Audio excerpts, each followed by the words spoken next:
I ain't tryna bring you down, but for real, you might as well give up now. Think you got a chance, but I don't see how. Got a real tight grip when I hold that crown. My life been good and bad and all around. The more things I lost, the more I found. One thing I taught myself to do, no matter the problem, refuse to lose. So, how you want it, man? You can choose. If you can't take the heat, don't light the fuse. See, I walk in slow and ignite the room. Like fire, everything I touch, I consume. I'm getting up while y'all just snooze. While you make breakfast, man, I'm on the move. I'm the first one in and the last one out. Whoever owns the place gotta drag me out.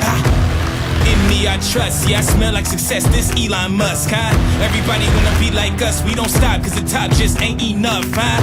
I ain't never gay, no, I ain't scamming, you know black men don't blush, huh? Came here ready to fight on this night, you better just run for your life.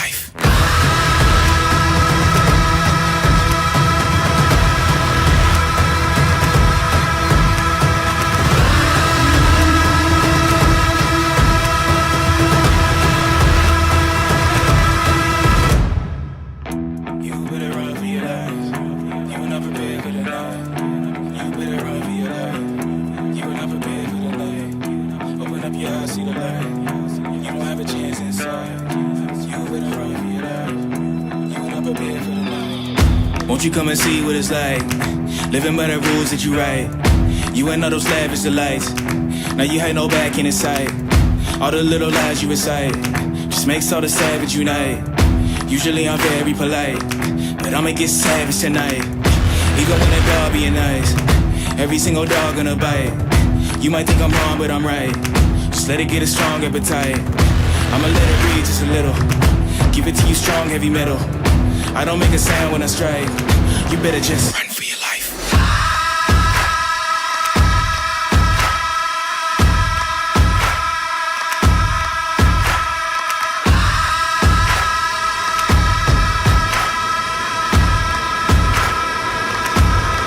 Run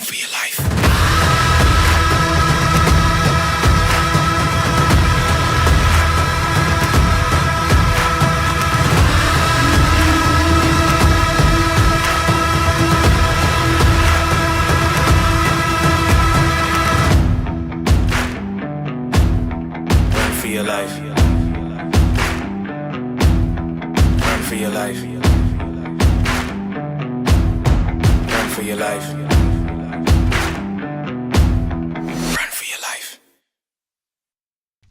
All right. Welcome, ladies and gentlemen, to the Ward Radio live stream. I am your host, Cardinellis, and today I am joined in the studio by Jacob Hansen and Hayden Carroll.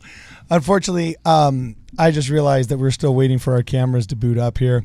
I had to do a live reset as these guys came into the studio. So, unfortunately, we're looking at a whole lot of nothing, and so are you, but we're excited to be here and enjoy what is going to be most likely a very fun and entertaining evening. So, how about we turn the lights on, guys? That was a little bit wild, but when you live in California, things get real unpredictable real fast, right? So anyway, I'm your host, Cardinellis. Today I am joined in the studio by Jacob Hansen and debate colleague, fellow commentator Hayden Carroll. All right, what's going on, man? Good to be here. Do you want to get that piece of merch and the water bottle off of? There we go. We're cleaning up. We're just, if there's any question whether or not this is done live, there is your answer right there. So one of the best parts about living in Los Angeles is when people have layovers at LAX, LA International Airport, they get to swing by the studio and say hi. So Jacob Hansen is here. And he's saying hi, and he's a little bit of a firebrand lately. So Just lately? I said, hey, can you come to the studio? And I guess we'll just do some kind of ask me anything. And what do you know? Here you are in the studio, and we're going to ask you anything. So before we dive right in, thanks to everybody that's coming inside of the stream. We got a couple of super chats we'd like to get out of the way right off the bat. Just remember, please, to like this stream, guys, as you're coming into the stream. Share it with your friends. And if you have any questions that are germane to the conversation and appropriate, please make sure you send them to us via Super Chat, and we'll do our very, very best to read them all as we are just talking and having fun and hanging out. It's a Friday night. It's a little bit of a casual Friday here, all right? So very first Super Chat here comes from Stalin Cespedes. Have you considered making a collaboration with members in Latin America? Yeah, dude, absolutely. Jacob and I both served in Argentina. Well, I mean, I served amongst the civilized. He was out with the mongrels and the Neanderthals out in El Campo. I never got my shoes dirty. Not with yuck. Those porteños. Yeah, I was with the porteños. You were where were you in Rosario? I was in Buenos Aires Oeste. So I was in Buenos Aires, but you were in the ghetto. I was in the ghetto, but we went out from there into the countryside. I spent 7 months in a little town called 9 de Julio. So the 9th of July, which is their Independence Day, and it was an absolutely amazing experience out there. And don't you dare dog on El Campo. El Campo means the countryside. Oh, okay. Cool.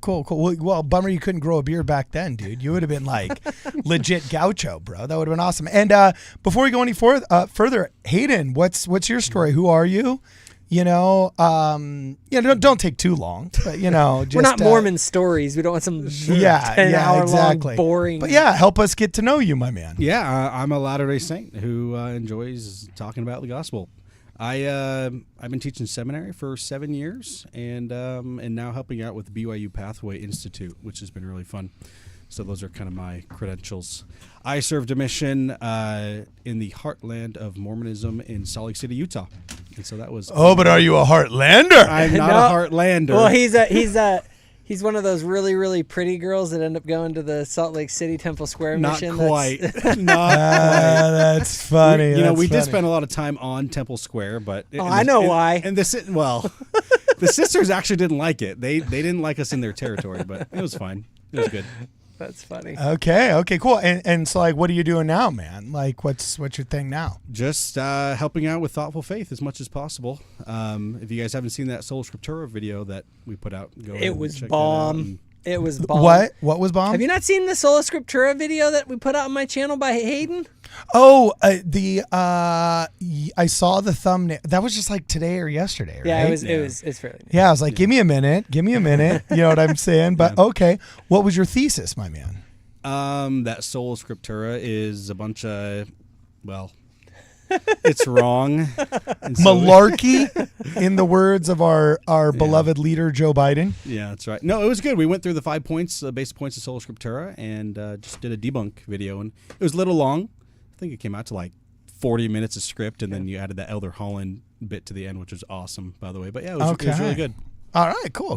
That's awesome. That's awesome. And by the way, I think I'll put this out there to everybody. If you ever are interested in potentially... Get the mic closer to your face. Oop. Yeah, there we go. There we go. Boom. I should know how to do this by now. Yeah.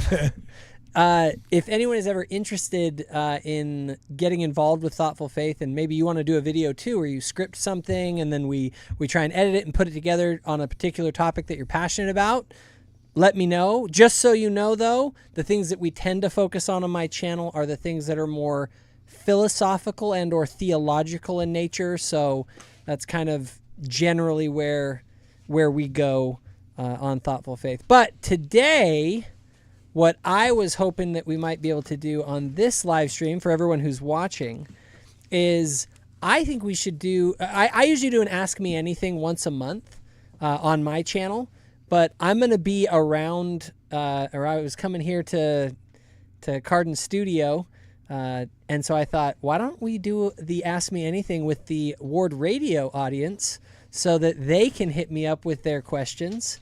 And anyway, when I've done these on my channel, they've been super fun, and we just kind of riff off what people want to say. So drop your super chats on questions that you have for me, and Hayden can jump in too, or ask Cardin anything, and we'll just riff off it. All right, awesome.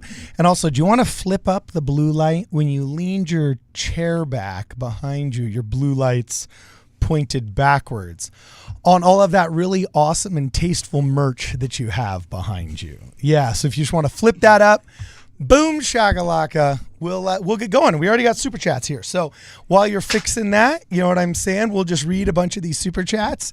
We already got the first one out of the way from Stalin Cespedes. Are you considering doing collaborations with Latino Americanos? Yes, absolutely. Reach out, my man. We'd love to do something with you guys. In Inglés o en Castellano. You can choose, my man. And Hayden, do you speak a foreign language? I wish. Nope. Oh, okay. Well, actually, you want to know what? What's up? It's cool. It's great. Learn a foreign language on your mission. Like, it's awesome. It's a lifetime experience living in a foreign country. But also, man, tell me if I'm wrong about this one, Jacob. It would have been so nice. Like, English is so much more descriptive of a language. And I don't say that to be a linguistic supremacist or something. But, I mean, this is a very data-driven comment as well as an emotional one.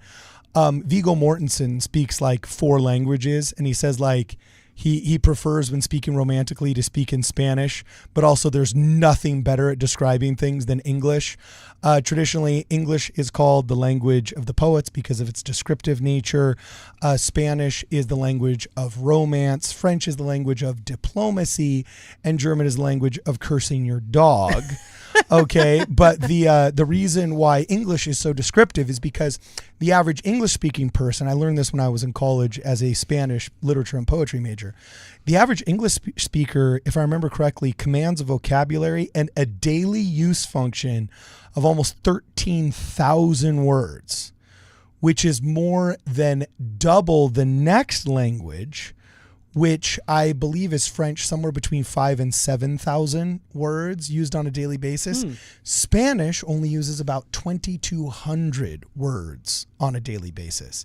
And so in English, for example, you can say toenail in 2 syllables. We know exactly what you're talking about. Whereas in Spanish, you have to say literally las uñas de los dedos del pie, which literally means like the nails of the fingers of the feet. They don't have a word for toe and they don't have a word for toenail, so you literally have to say the nail of the fingers of the feet. And it makes so like the Book of Mormon's only 400 some odd pages in English, but it's 600 some odd pages in Spanish. There were so many times where you just wanted to be able to say what you felt exactly, and so much nuance you'd want to inject into a discussion, and you just couldn't, because linguistically there's no analog. And even if you're an advanced superior speaker like me, I was rated superior. I will say, Carden, I kind of get embarrassed when I'm around you and I'm trying to speak Spanish, because Carden's Spanish is still pretty good and mine has been falling apart pretty badly. I do live in Southern California. That's true. That's also true. But I even then though, I totally agree with you. To your point, I remember when I came back from my mission, I had spent so much time articulating about the gospel in Spanish that when I came back and had to like talk about it again in English, like it felt really awkward. And even just like there are nuances of like how to talk to random strangers and kind of make small talk that in Spanish, I kind of had this like, I kind of learned how to do it really well. But in English, you can't do it the same. Like there's different phrases or ways that you kind of approach people. And so I always was I felt like I learned all these skills on my mission communication wise. But when I came back, I was kind of like, they don't work anymore. Couldn't like, use them. No, like I can't use them. Yeah. So anyway, before you say, oh man, I wish I could have, you were blessed with the ability to communicate so much easier. Oh, absolutely. I have no doubt. I felt actually really blessed to not have, I mean, that sounds really like selfish, but to not have to learn a language, because I could just bear testimony up front. I didn't have to guess, and I didn't have to work at that. And I was really stupid as an 18-year-old, so I probably said some pretty stupid things in English. Oh, you were wow, you're so young. We're actually having, wow. Dude, I know. So it's weird meeting guys that only had to serve when they were 18. It's like, what kind of... I know. No, here's the crazy thing. We were just talking about it. Well, I just realized this. Tomorrow's December 7th, the day that will live in infamy, for 2 reasons. One, because the Japanese attacked Pearl Harbor. Okay. But the other reason was that was the day that I entered the MTC. Tomorrow is my 19-year anniversary of going to the MTC. 19? You're 19 old. 19 years. You're old, bro. Jeez, Carden's older bruh. than me, though. Okay. Jeez, bruh. You know? Okay, by the way, get that root beer out of your bottom left corner. Oh, sorry. No, it's all right. Until Big K is sponsoring us. You didn't even get like the real root beer. You get like, is this what we're treating us to? Like, hey, look, dog. the church. I know what the church pays you. Like, you can go better than Big K. Yeah, exactly, dude, for real. So anyway, Stalin, thank you very much for the super chat. And he dropped 250 DOP. Okay, so USD is US dollars. I think CAN is Canadian dollars. What's DOP? Is that Dólares of Panama? Currency. Is he in? idea. Yeah, what's the DOP, bro? Where's this guy calling it Dominican from? peso. Oh, es un peso dominicano. Eso, excelente, Stalin. Muchas gracias, amigo. Okay, so anyway, Tanner M says, have you read The Veil of Humanity? Hashtag shameless promo. Did this guy write the book? Have you read it? I have not read it yet. I have, I believe he had sent it to me. I have not read it yet, but it did look interesting. Okay. Oh, sorry. Continue. So I was going to go to the next super people chat. should check that out. Okay. And the next one is Clayton says, what's up with Doser's infatuation with Brigham? DOC. Doctrine of Christers. Oh, doctrine. Oh, DOCers. I see. I'll let Hayden actually answer that one, and then I'll give my opinion. What's up also. with the Doctrine in Crisis? They hate plural marriage, and he was a polygamist, and they think he killed Joseph Smith. So yeah, That'll do it. Is there much more to it than that? That'll do it. Okay. And they kind of worship Joseph Smith in a way, in a weird way. We were just talking about that. Yeah. Really? How so? Tell me. Keep talking. What you go ahead first. You go first. There's this feeling, or there's this sentiment that Joseph Smith can do no wrong, and it's like, no, he was a human. So what are you saying, dog? I'm saying Joseph Smith could do things wrong, and he even said he did. So I don't know how you can hold a position that says that he was perfect in any way. And I guess to steelman them, they wouldn't say he was perfect, but they like to reject a lot of the things that I think are historically accurate that people may have problems with, but I don't think it really has much of an impact on Betas. Yeah. Betas. No, They're just just kidding. afraid. Anyway, go ahead. Yeah, that's kind of my take too. Is that there are people out there who, like for instance, when it comes to the plural marriage issue, it's like Joseph Smith was keeping it confidential. I think he had good reasons to keep it confidential, and they just can't handle that. They just like the idea that he would ever not be fully like public about it. Just that it's like, no, he would never do that. It doesn't matter what the historical record shows. It just wouldn't happen. And so with Brigham Young, you know, they're just like, he's the one who took the church off the rails.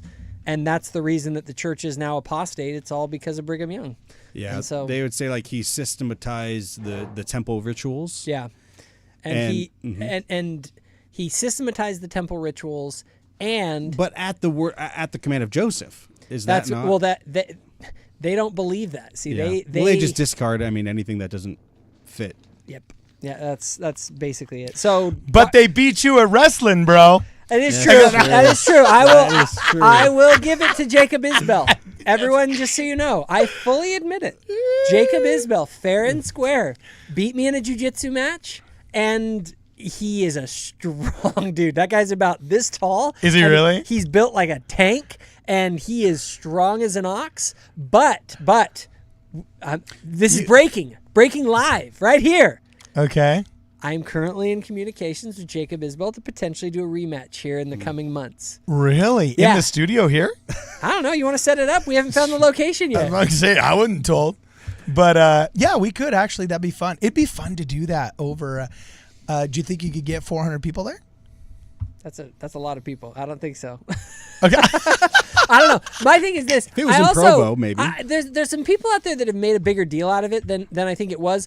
I genuinely want to do like I did this jiu-jitsu match with him and stuff. Not because I like want to beat up Jacob Isbell. It's because it's fun. It's funny. I'm actually wearing my jiu-jitsu shirt right now. Yeah. And I enjoy the sport. And so if I get a chance to do it with someone else who enjoys the sport, like, let's do it. Like, I don't have a lot of ego in it.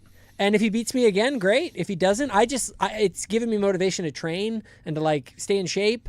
And I enjoy the sport. And if someone else out there wants to do it and you're a similar size and similar skill level to me, like, let's talk. Like, I'm down to do it. It's fun. All right. Open call for wrestlers. Yeah. You know? All right, cool.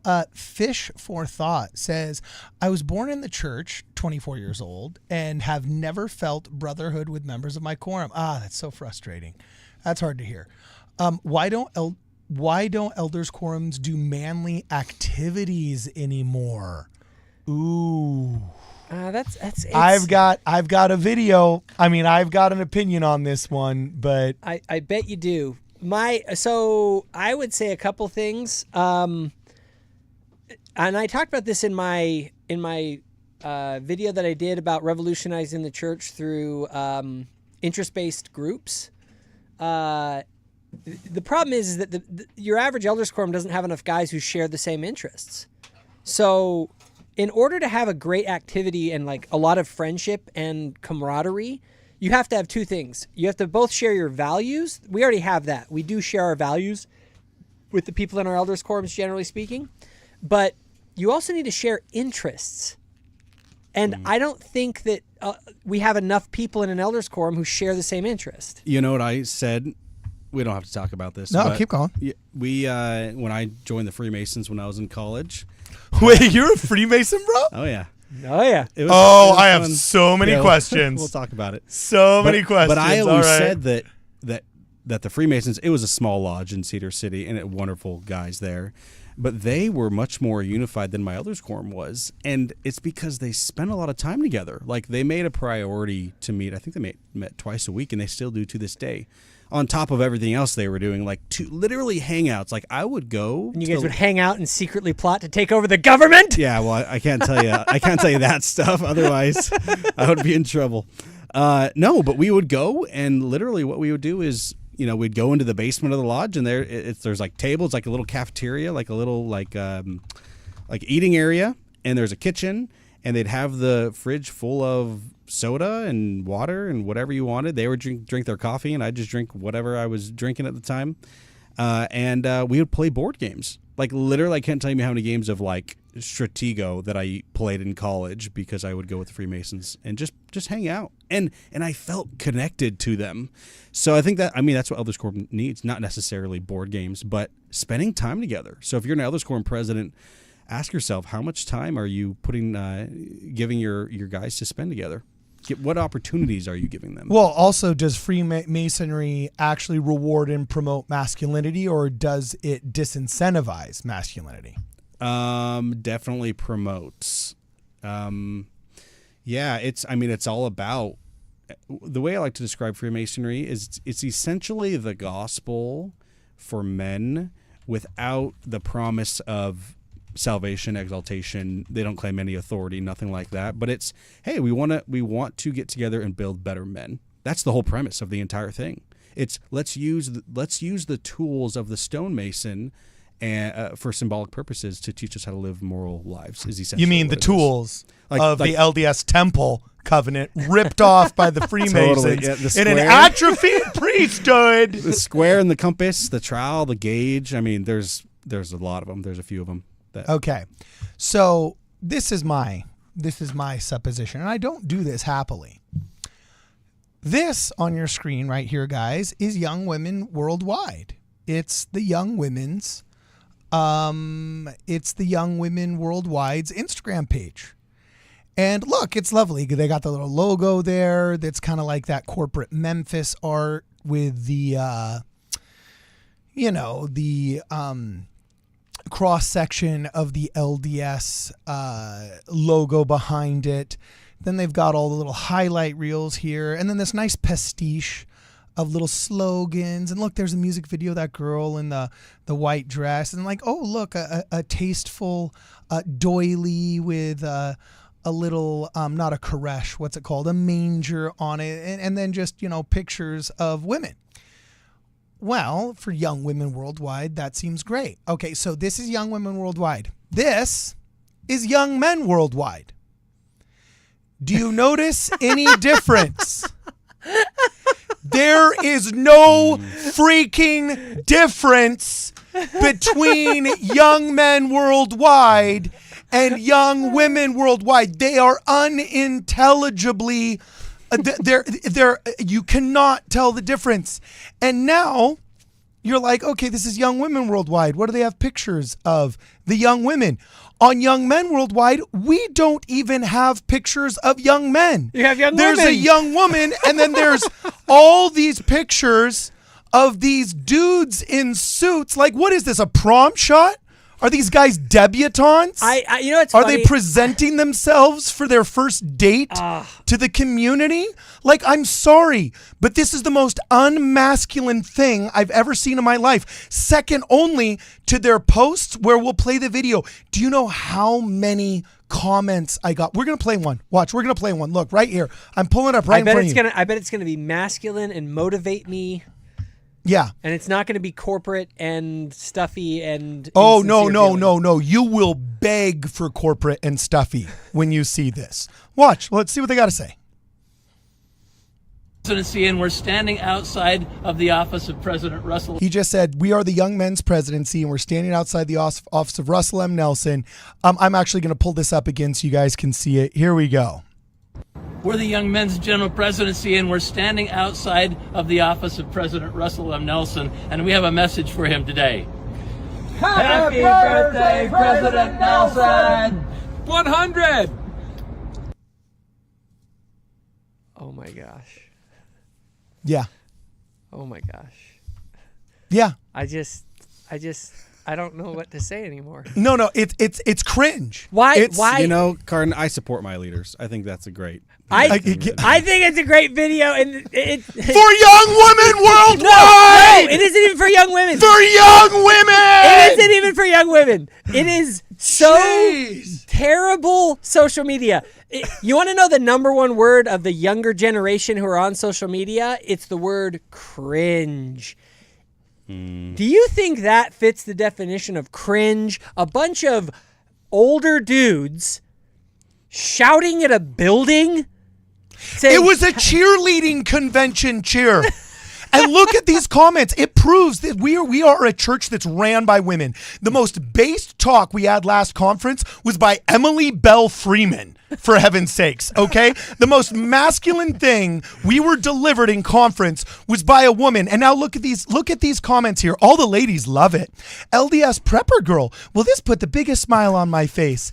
S. Camp Thomp said, I love this so much. Stephanie Tobler, this is so much fun. The Church of Jesus Christ Daily with a avatar picture of a girl, presumably a girl. Heart face, smiley emoji. Nis Perry, cute. All right. The first guy to comment says, I love you, brethren. Sincerely. I don't know if this is effective at reaching the youth. It may for some, but for most not. Just trying to give some feedback.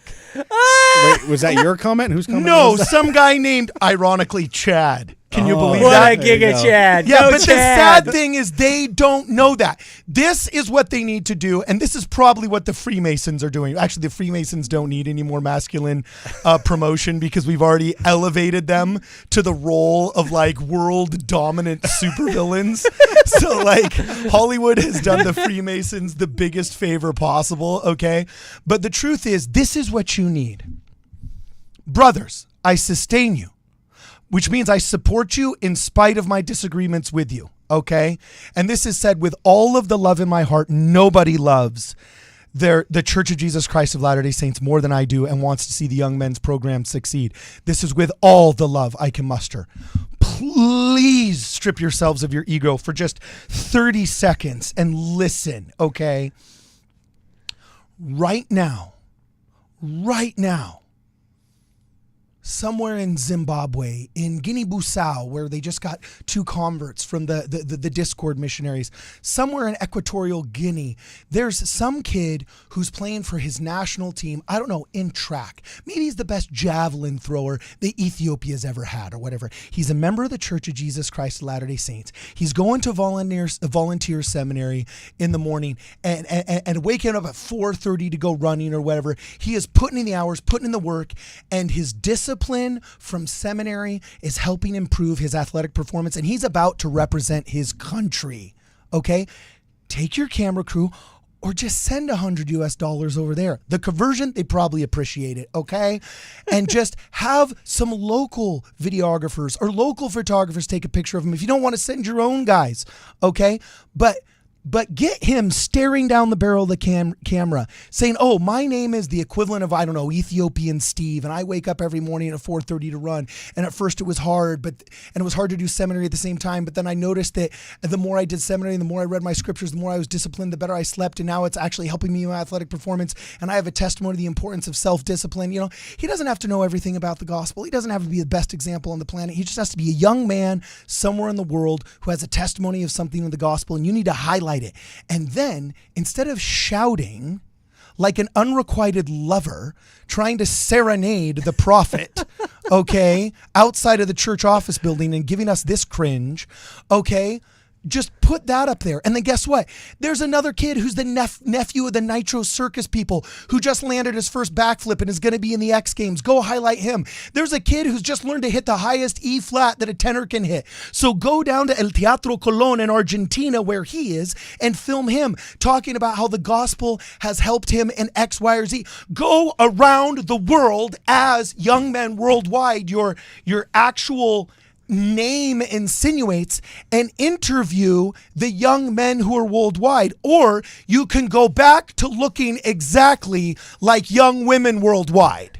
My last comment on this. Yes. Another idea for their social media. There are epic activities that have been done in the church by Young Men's Group.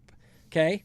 There have been, and there still are, that happen. Highlight those so everyone sees, wow, this is a great activity that they did. Holy crap. The Reno 17th Ward is panning for gold or silver. Holy crap. The Florida 15th of Tallahassee or whatever ward, they just helped the Department of Fish and Game catch 15 surplus alligators, or like whatever. We literally, you and I, Cardin, could sit down and come up with just a menu, like a list of types of videos for them to go out and have done. And you could create a channel that's actually like really cool. And it would be for not just Mormon men. It would be for young men worldwide. The Scouts is done, and it's over. It's woke garbage ever since the church has pulled out. You could literally do a daily video on, hey guys, do you know how to, I don't know, tie a square knot? Like all of these lost arts of masculinity, like, oh, hey guys, do you know how to do a plaster mold? Do you know how to weld? I don't know. Do you know how to tie a better version of your shoes? Do you know why they call high tops high tops? I don't know. There is so much you can do. But the problem is that young men worldwide is unintelligible from young women worldwide because they're not trying to reach men. They're trying to keep the feminists from being angry. That's the real problem. In their defense, you guys are making me act like Brad. Okay. In their defense. Two points. What are the odds that their social media manager is a female? I mean, who's in charge of the page? I would bet it's probably not a guy. And why would you bet that? Well, all the points you're making, right? So, well, actually, who's in charge? That's the question. Yeah. So does the church office building direct the priesthood?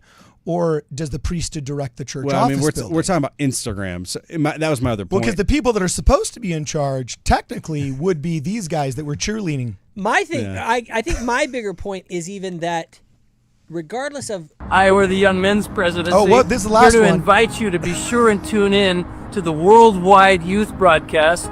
It will be streamed on January 5th. You'll see Sister Freeman and I. We're going to the Sacred Grove to broadcast from there. Elder Uchtdorf will be speaking to you in this worldwide broadcast. And you'll see the theme music video for the very first time. So you're going to be able to get excited for this year's theme. Speaking of get excited, I don't know what they just said.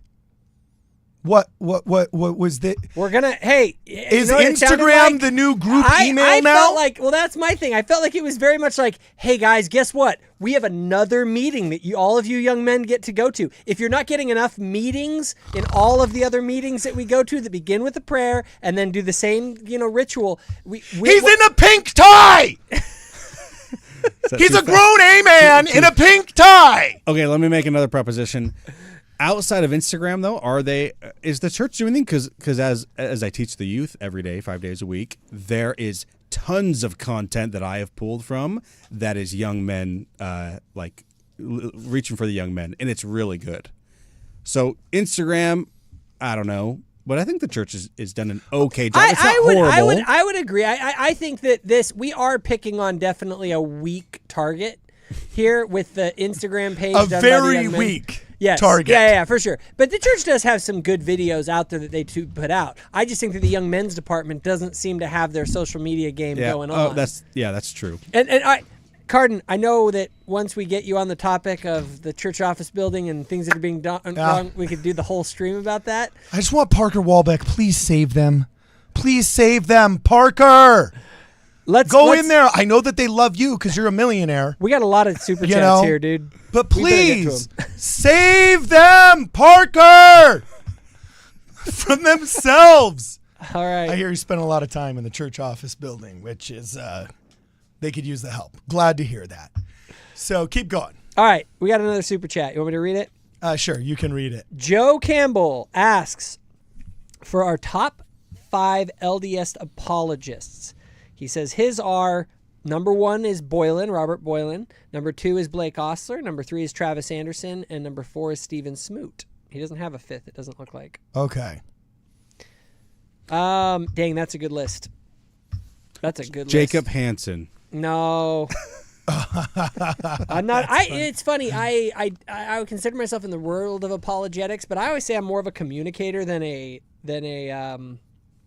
like these guys do serious research. I feel like these are the guys who I go to when I want to prepare, because like these guys are the guys that are top notch. Yeah, that's fair. They do the heavy lifting, and then you to put it in a package. But here's the thing: like Robert and Blake are so smart that it's hard to understand sometimes what they're talking about. And that's what I feel like maybe the space that I fill is the space between, like, I take what they say, I understand what they're saying, and then I try and communicate it to maybe in a little bit more mellow format that's easier to digest. Okay, we're going to burn through 5 of these really fast. Well, just real quick, I would say just the 5. I would actually, I'm just thinking who I might add to that list. I probably would add Scripture Central. What is his name? Rapoli. Oh yeah. He's great. Neil Rapoli. Yeah, Neil. Yep. I actually would put. By the way, he needs to redo his name. We need to rebrand Neil Rapoli, and he needs to be a Rapoli. All right. Have you ever read the book Save the Cat? It's about script. It's about script writing. No. Oh yeah. It was written by a guy named Blake Snyder. Okay, and it's one of the most influential books on how to develop plot and character in a movie script. You only have about 115 pages, so you got to do a lot in a short period of time. And all movies that do this well hit certain marks at certain beats and do certain things to their characters. And one of the things he says is you always have to add a limp, meaning every character has to have that thing that like he's known for. If he's a pirate, you have to add a limp. And speaking of pirates' names, Rapoli, what is that? That sounds like some mid-level, medieval kind of like Duchess's name, or it sounds royal but not quite. It sounds regal but not quite royal. You know, it's like middle grade. What's the word I'm looking for? Title. You know, like, oh, my great uncle was Sir Rapoli, right? We need to make him Rapoli. You know what I'm saying? And we need to get, he needs a frickin' eye patch. His name, he needs a rebrand as a pirate, an apologetic pirate. I smell a meme coming on. Yeah, from Jonah Barnes. Dude, that's what I'm talking about. And he needs to be like, I'm storming the 7 seas of all the apocryphal knowledge and finding the truth of the Book of Mormon for ye. You know, that's what he needs to do. Dude, I am coming out hard in this live stream. You are. You really turned the switch on. Dude, no, well, he's the baby face. You're the baby face. I'm the heel. Okay, that's it. It's, it's apparently that's the role we're playing. Usually I'm the one pulling the brakes on Kwaku. But in the absence of Kwaku, I guess somebody else had to be crazy. So, okay, Stephen Diamond says, Jacob, when the Temple Rock jar gets to Word Radio, you or someone who needs to get a Temple Rock. Temple Rocks are going to get shipped soon, I hope. Rock on. Thank you, Stephen. We look forward to that. Joel Campbell. Oh, Joel Campbell just signed up for a basic telestial ticket. Everybody would like to welcome Joel Campbell to the Ward Radio Wigwam. Please put a W in the chat. Jason Brewer retracted his message, but thank you for the super chat. And Brayden Weiss says, when you guys get a chance, Ward Radio should make a short response video to the channel. Ask Your Bishop. Carden would have fun with that one. Never heard of it. What's Ask Your Bishop? I haven't either. I haven't heard of that either. Okay, cool. It's either some anti-Mormon channel that's trying to do Mormon content, because the big anti-Mormon now thing is faking that you're Mormon, like RFM faking that he's doing the Come Follow Me stuff, like the Mormon Stories podcast faking it's Mormon content when it's all anti-Mormon content. So Thoughtful Faith, we're doing something, and actually, Carden, you guys at Ward Radio ought to do this too. I'm having people who want to submit clips for debunk. I actually have a spot on my website, if you go to thoughtfulfaith.org, where you can submit clips that you think we should debunk. You just have to give us the timestamp. And what we're doing is we're kind of collecting all of these, and then we're going to take them and find the best ones, and then we're going to create debunk content. So basically, people that are out there can help the cause by identifying misinformation online about the church and then feed it to us so that we can start to address it. Can you launch that on January 6th as you combat misinformation? Wah, wah, wah, wah. Okay. Isaac Chammies says, do an episode on Outback Mormons, LDS Aussie Town. Oh, yeah. I hear there's... I've heard about that. It's like a town where like everyone in the little town is a member of the church. That's what the thumbnail said. I haven't seen the video That's yet. a real thing? So... Yeah. I used to do that on the mission all the time. There's several towns in Argentina that all members of the church because of me. Wow. Just kidding. Because of you. Jason Brewer says, will Hayden and Jacob please discuss the topic of God's omniscience? Ooh. How do their interpretations differ, or how are they aligned?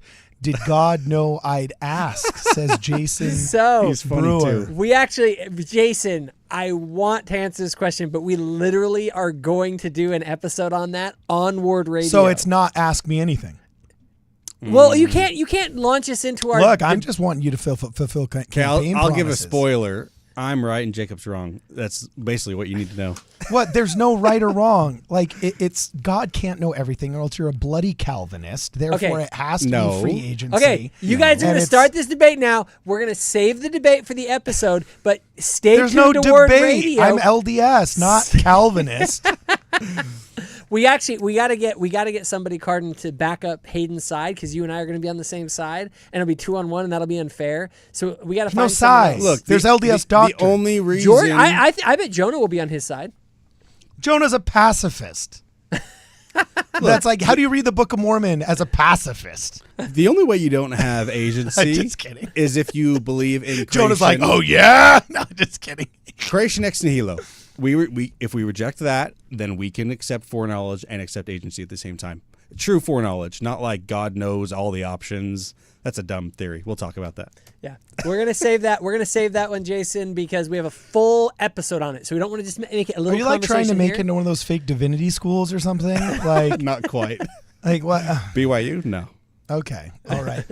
So, tell me how that works out for you. If it doesn't, there's a job opening at the Young Men Worldwide Instagram page that I think that you do really well at. I could do that. You know, I would vote for Hayden. But what I would do is I'd put like little Easter eggs of like the square and compass with the G in it, like the little Freemason yeah, symbols. boom. Again, really fast. Which one? I'm just going to put them back and forth really fast.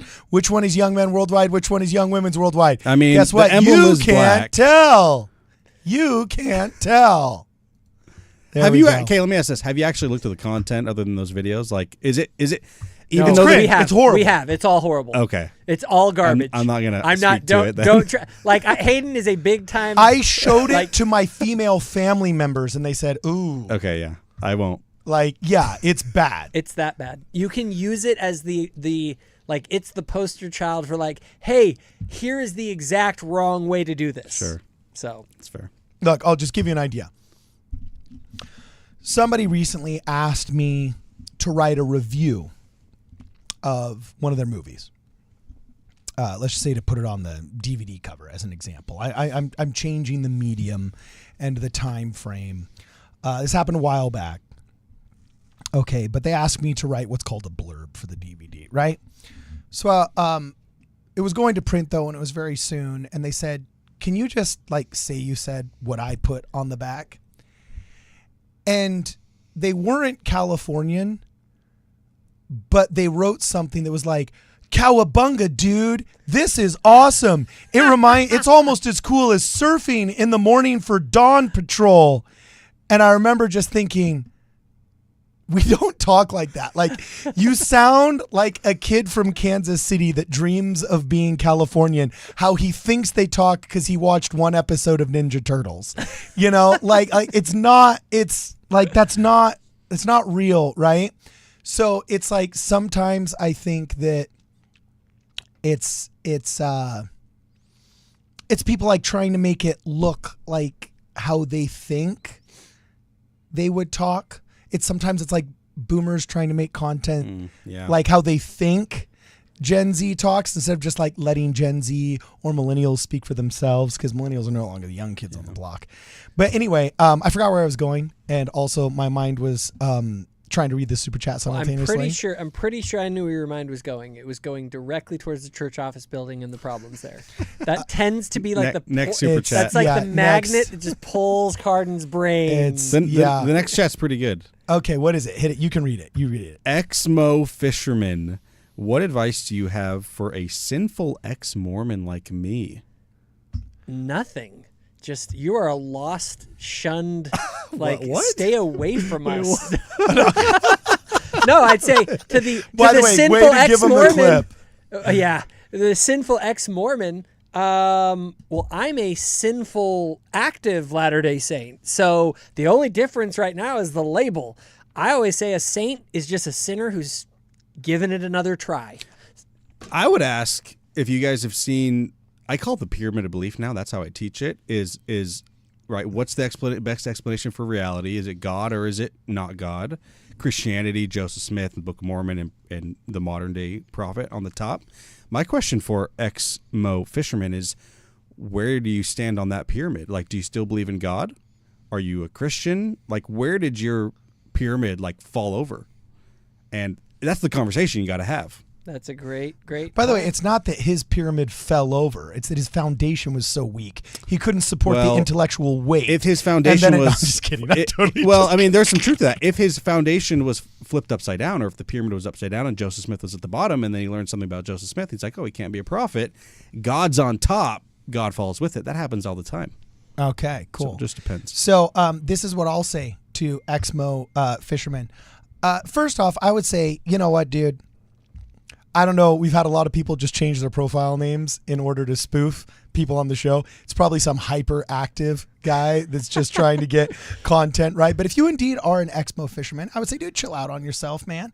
You don't have to call yourself sinful and all that other jazz, because what happens is people that are cool don't say they're cool.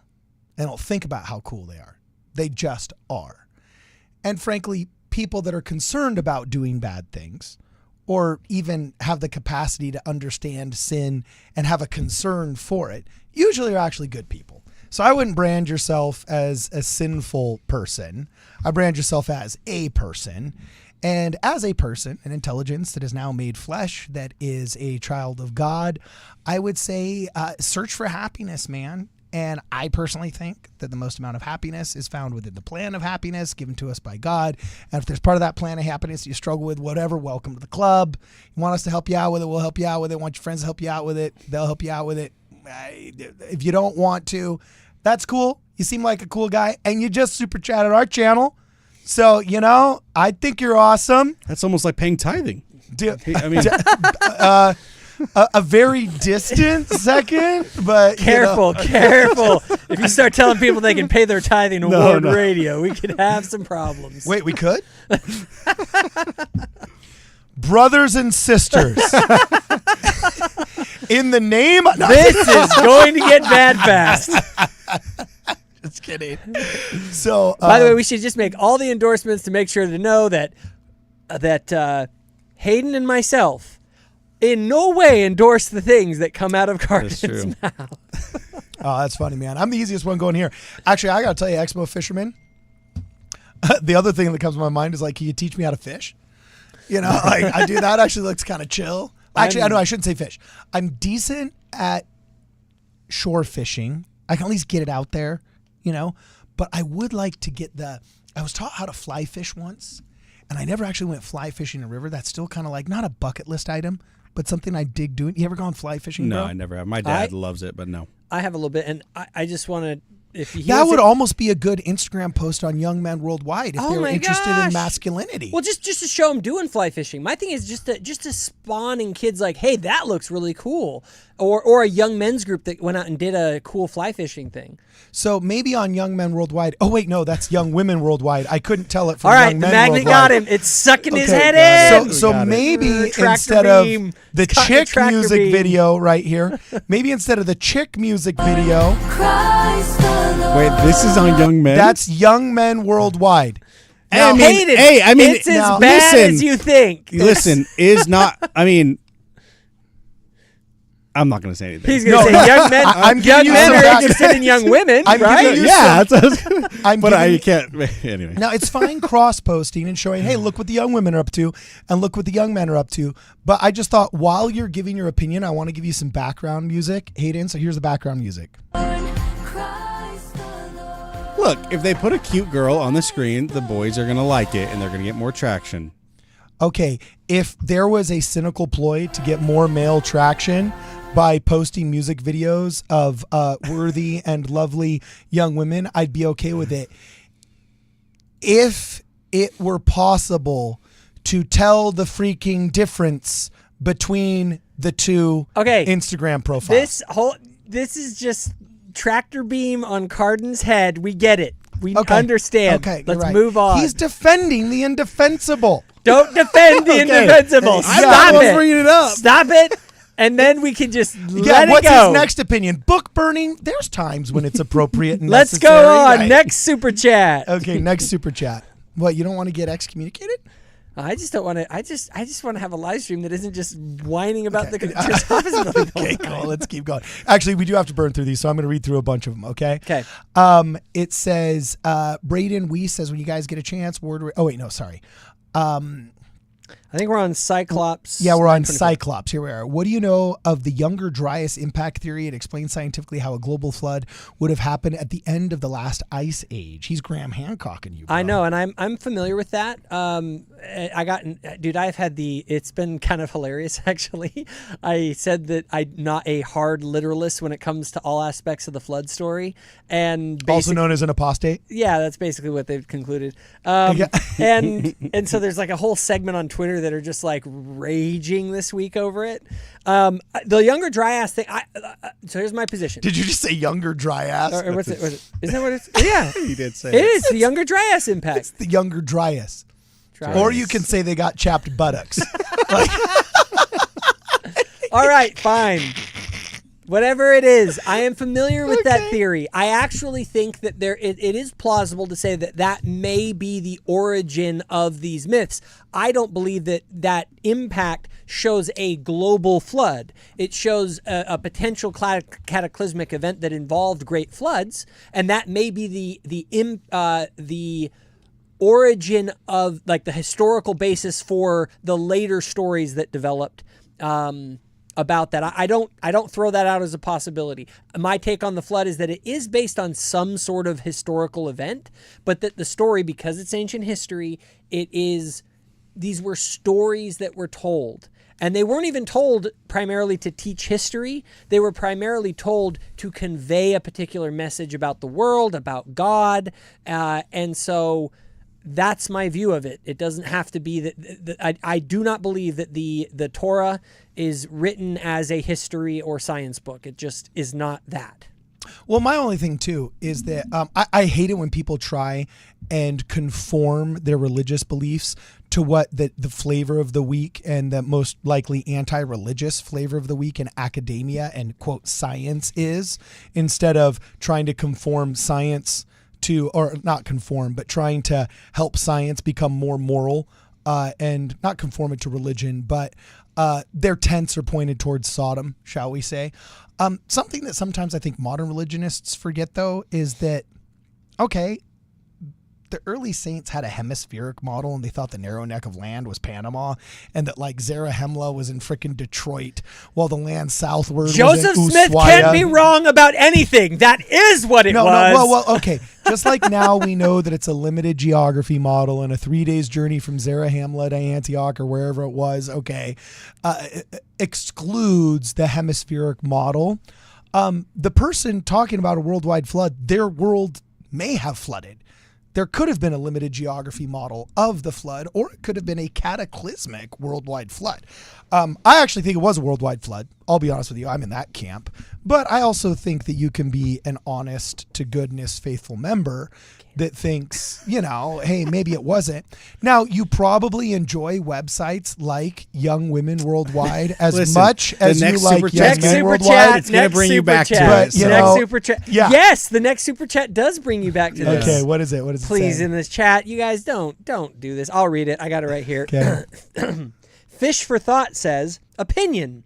Young men need to be encouraged in their masculine tendencies to fight, defend, and be disagreeable when needed. Thank you, Ward Radio. There's a lot of fishing going on today. He's listened to Jordan Peterson. That's a Jordan Peterson phrase. Disagreeable. That word didn't come onto the scene until like 2015. That's kind of true. Yeah. And I would say my opinion on that is I agree. And actually, let me give big props to Ward Radio. I think that's one of the things that Ward Radio brings to the table. It brings to the table an authentic masculine energy where we're being honest, we're being real, we're not being all stuffy and like. Do you really think the guys in those, like, if you got Brad Wilcox and those guys just sitting around on, They'd be fun. They'd be dudes. Yeah. They'd be just like the rest of us. And that's what we want. We want people that are just being themselves, being authentic. And like when Joseph Smith, so here's a great story to go along with this. There are all these stories of people meeting the prophet Joseph Smith. And I love the descriptions of it every time. Because it's like, we went to the prophet's house. And they have this idea in their head that he's going to be this like floating on a cloud guy. And then they said, and we walked out and he was in the backyard chopping wood. And he just came up to us and was like, he was kind of sweaty, a little dirty. And he just sat up and said, hello, I'm Joseph the prophet. Something like that. And he like made a joke about it. And it was like, you could tell these people, and they were just impressed by like, this is coming from a place of real, like these are real people bearing their genuineness and not being corporate feeling shills who are just like, hi, President Nelson, we love you. Did you just call the Young Men's presidency shills? Yeah. Yeah, I mean that. Well, I didn't even step in that one. I wouldn't. Okay, no, I'm just kidding. I'm totally kidding. Let me temper it just slightly. I don't think they are. I think that they come across that way. See, I think those guys are, like I said, I think in real life, they're all just like I think that they are. But the culture of the church has emasculated them, and we need to change that. Well, maybe, but I also think that there is whatever it is, it's this hyper formalism in the church that doesn't allow us, like, we need a little bit more evangelical rock and roll in the church. Meaning, like, they go in and what do? They're all like dressed down, they got their tats. They kind of go to the exact opposite extreme, but there's a level of like, hey, let's just talk and be real for a minute, where you can tell those guys in that moment, they're not being real. They're following a script that they kind of have in their head for like, we need to like, we want to make a video saying hi to President Nelson. I think that would be good. The script that has been feminized by feminism because they fear feminism more than God. I'm telling you, this is when you correct only one side of the freeway, you end up having a freeway that drifts to the left. So Exmo Fisherman, who had an earlier retracted comment, Ethan Fawcett, one of our moderators in the Discord, just gave this to me really fast in the Discord. Really quickly, by the way, shout out to all of our Discord moderators. Thank you so much for all your help. You got your special Christmas gift. I see a comment from Alicia Brown coming up soon. Unsung heroes. And unsung heroes of the Ward Radio Wingwam. I try and sing their praises as often as possible, but plug for the Discord. The Discord is a lot of fun. If you are unfamiliar with what our Discord is, go to wardradio.com And I'm actually going to show you guys on the screen how to get there. We actually already had the event, so I need to take that down. But if you look right here, the third icon in is a Discord icon. Click on it, and you are going to be directed to a social media platform called Discord. It launches the app, and then you just continue on. And once you're in, it's a blast. It's like everything that's good about Reddit without all of the bad stuff, mixed with Facebook, LinkedIn, Snapchat, Telegram, everything. It's a blast. It's probably a lot more fun than my Facebook group. That's debatable. That's highly debatable. The definitely less crazy. You know what I'm saying? I said to say my group has a lot more like anger in it. Like people get really mad at each other in it. So I kind of like, I'm sorry. So anyway, here's the next super chat. Oh wait, no, sorry, I forgot. I didn't read the super chat. Yeah, we gotta go back for what homeboy said. Yeah, it was great. Yeah, he said, oh, now I got to pull it back up again from, oh, geez, where did it go? This is so freaking embarrassing. I'm going to pull it up right here. There we go. There it is.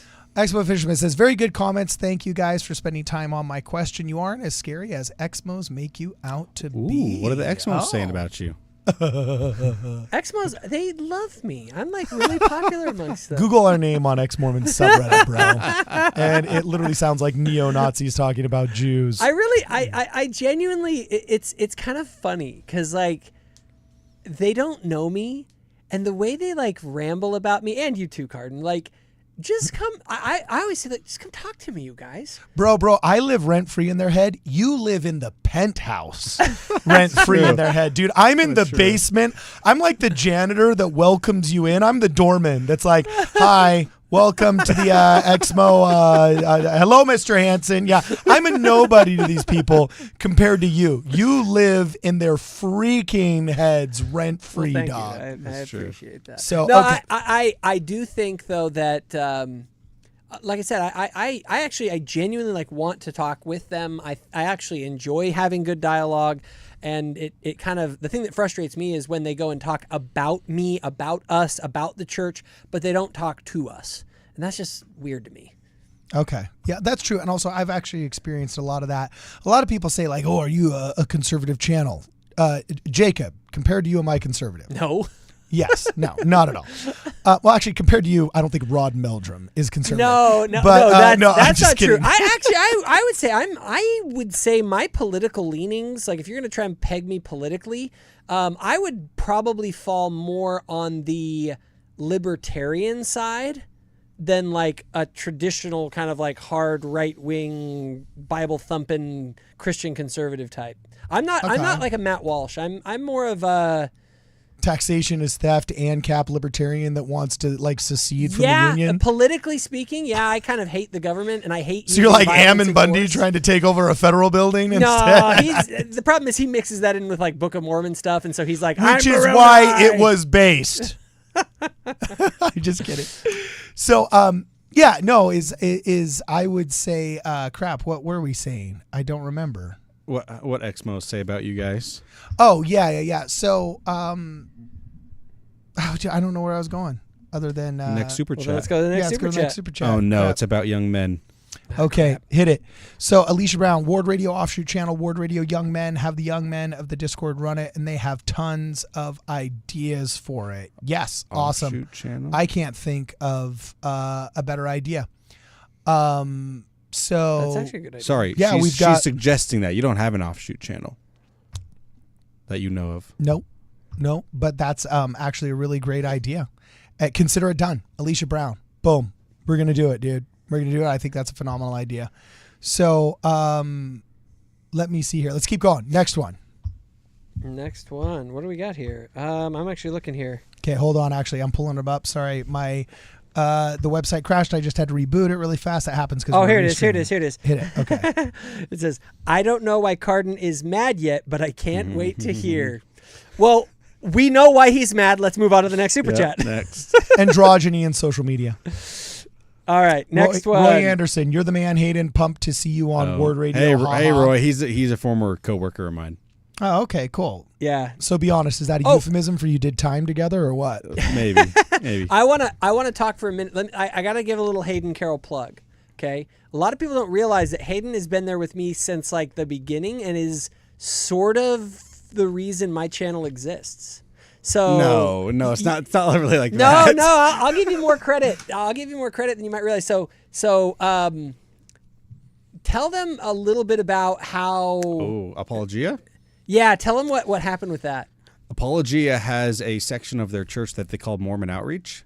I don't know if they do it anymore after what happened to Daniel, but they used to go out to ward meetings or ward buildings every other week, and they would hand out their pamphlet, their Gospel for Mormons. We've probably talked about that a million times. Sure. And they came to my ward building, and I didn't know any of the people, but I saw them holding the pamphlet. And so I went out there and I said, "Hey, are you guys with Apologia?" And they kind of looked at me like, "Yeah, like why are you, like, how do you know who we are?" And I basically said, "I've been waiting for you to come to my ward building because I want to talk to you." And so I ended up spending all of second hour out there. This is Casting your pearls before swine. Well, they're nice people. They just have some pretty wonky Nice ideas. swine. No, but basically, I made friends with a guy named Daniel Constantino, still a really good friend of mine. Oh, that's I a love great Daniel. name. He actually lives Constantino. here. He lives down in San Diego. Oh, San Diego. Okay, yeah. He's awesome. I love Daniel. Anyway, I became friends with him, and we messaged back and forth. And he said, "Hey, I guess it's Oscar and Matt who have the podcast, Yeah. Two Witnesses podcast." And he said, "Hey, we want to talk about Mormonism. Would you want to come on?" And I said, "I'd love to come on. Can I bring my friend with me?" And at the time, you and I had never met in person. Yeah, we had never met in person, and at this time we had been in a Facebook group together. Thoughtful Faith doesn't really exist at this point, except for I have a channel. Yeah. It's called Thoughtful Faith, but I have like 4 or 5 videos on there, and they have like no views. This is like Christmas time 2020, I think is what it was. Yeah, I think so. Yeah. And then you ended up reaching out to me and saying, "Hey, Do you want to go on their podcast? Do you want to go on the podcast?" So we decided to do it. I didn't know what to expect, and we had a great series of 3 2-hour podcasts with them. It was great. Comparing Latter-day Saint theology with Calvinist theology. And we ended up realizing that what happened over and over was that we kept coming back to the issue of sola scriptura.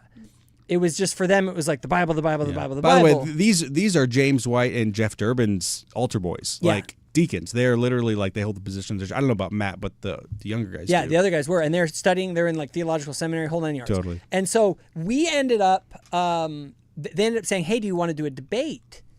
And then we did that debate with James White moderating. It was the first video on my channel that got like quite a few views. Then Cardin, you saw the debate.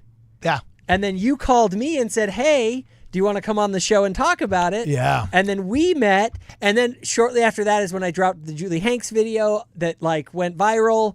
And that's kind of how. So I'm the whole reason we're sitting here right now. Exactly. I'll take credit for that, It's Hayden. You guys all have to You realize. forget, I control your mic, dog. So Hayden, you guys have to realize that's how me and Hayden got started, and why he's kind of an OG around here, even though he's just shown up on Ward Radio for the first time. It's been fun. Okay, awesome. Really fast, let's burn through the rest of these. Dylan Williams, thank you very much for the super chat. Says, "For as much as Catholics make videos saying why we are wrong, are you guys going to make a video about the Catholic claim of being the same as the early church being complete nonsense?" Well, to steelman their argument, I do believe that they would say, yeah, it's not the same as the early church because they have their own version kind of continued revelation. They have a pope. And if the pope wants to change things as the vicar of Christ, he can. Therefore, it would be the same in the sense that it is directed by God. Like, they could make the same claims that we do to get out of, hey, well, if the early church didn't have X, why do you?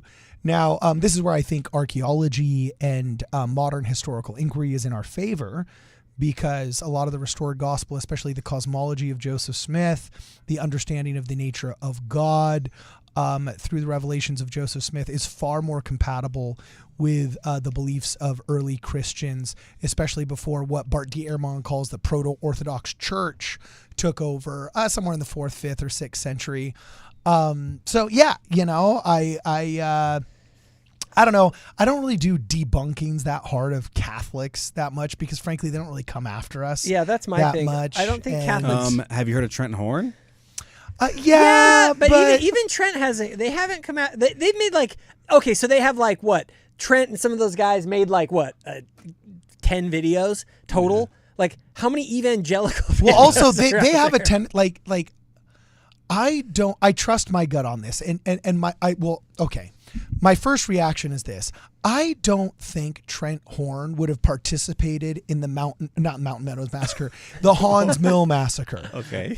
I think Mike Winger and the Apologia Studios guys would have. All right? You know what I'm saying? Like, it's just there's a different vibe, okay? Catholics pass the vibe check that a lot of these, and I wouldn't say he's anti-Mormon because, like, a solid 40% of his content and his personality is not obsessing over the existence of our church. Yeah, but don't you know that if the plates are only this big, only this so many characters, and you know that? Yeah, the problem is we debunked that so hard so many times. That I could go into more detail, but we got to catch up on other super chats.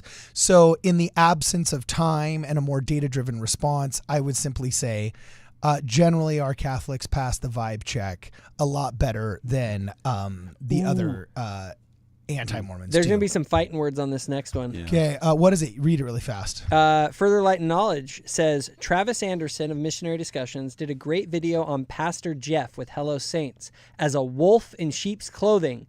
Can we please stop giving Pastor Jeff airtime? I'm going to look right in the camera. I'm going to say no. But you know what I was going to say is I haven't even heard of. I mean, I know Hello Saints, but it's been a while since I've seen his face. Like, where is he? Jeff. He's underneath the pompadour. That's where his face is. Is he still making content? Underneath the pompadour. Yeah, of course he's making content, bro. I must not be subscribed because I haven't seen a video. Okay, much more masculine content. Okay, than Young Men I will Worldwide. fight people over this. Jeff is a friend of mine. He is someone who I've met in person. This is someone who is doing exactly what I wish all the other evangelicals would do. Okay? He goes... What, lead us all out of the church? That's what you wish you would do? Well, of course they're going to try and lead us out of the church. They're all going to try and do that. That's what they're all trying to do. Sure. The difference is that he actually is taking the time to try and understand us and represent us fairly and not be a Hans Mill Massacre psychopath. He actually is like... But you know why people have an issue with it. Why? What's the because he doesn't because he's not a Latter-day Saint. You can't be a wolf in sheep clothing when you literally walk up and go, "Hey guys, I am literally a pastor from another church." I agree that he's doing it right, but here's this is where you go wrong, and this is why you believe stupid stuff like predestination. We're going to talk about that. Is listen to this. Listen to this. I agree with Jacob on this one. It's a common tenet of the rules of engagement in war that you take uniformed soldiers as prisoners of war, but what happens to covert operators and spies? What do they get? Hung. They get the death penalty. Why? Because a uniformed soldier is engaging in honest uniformed warfare. He's using tactics, he's using superior weaponry, numbers in order to achieve overwhelming force. But at the end of the day, he says, I am here, I am in this uniform, and he is therefore entitled to protections from the Geneva Convention to those that would fight in a civilized manner. All right? Now, covert people, they'll steal uniforms. They'll embed themselves in the crowd. They'll pretend that they're a civilian and then go try and blow something up. People that are non-uniformed combatants, well, they get hung. Okay? So I look at Pastor Jeff. He is a pastor. He admits in his own videos, I used to make endless negative content about Mormons to try and influence them, but I realized that's not godly, one, so I'm not being a good pastor if I'm engaged in ungodly. And two, it doesn't work. And three, I miss out on some decent, good human relationships. So I'm going to shift gears here, and I'm going to try and do my best to steel man their argument, all right? He's never admitting to being interested in our gospel, to want to change his mind. He's never done any of that. He's just a very good uniformed combatant. I agree. I'm finishing. And when he had that takedown video made about him, I sent him a video. All right, because we've been talking for years now about getting him on the show, but I've been so busy it hasn't happened. So Pastor Jeff, come on my freaking show. Let's make it happen with Kurt Frankham and whatnot. But I told him this. I said, look, dude, I will always support you because at the end of the day, you want to know what?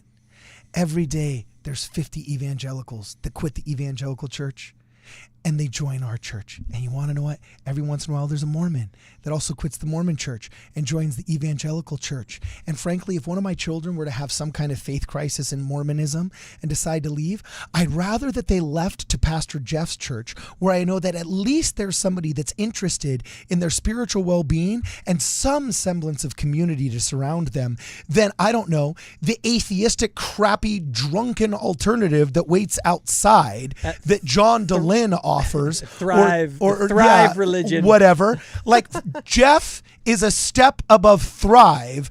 And so if we're all honest with ourselves, he thinks we're second tier. Well, guess what?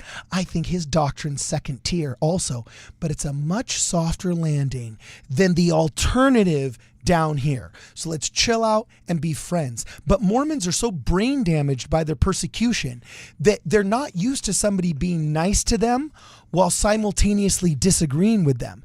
People that disagree with us, like Jeff Durbin, Mike Winger, they're always using straw man, logical fallacies, lies, fabrications, cruelty. We're so used to those disagreeing with us being unkind, and those that want to join our church being the only ones that are kind, that there's this cognitive dissonance that comes forth. When somebody's actually nice to us, we assume they want to join. So when they don't join, we say, well, this is a wolf in sheep's clothing. No, it's just a nice wolf. And you're used to mean ones.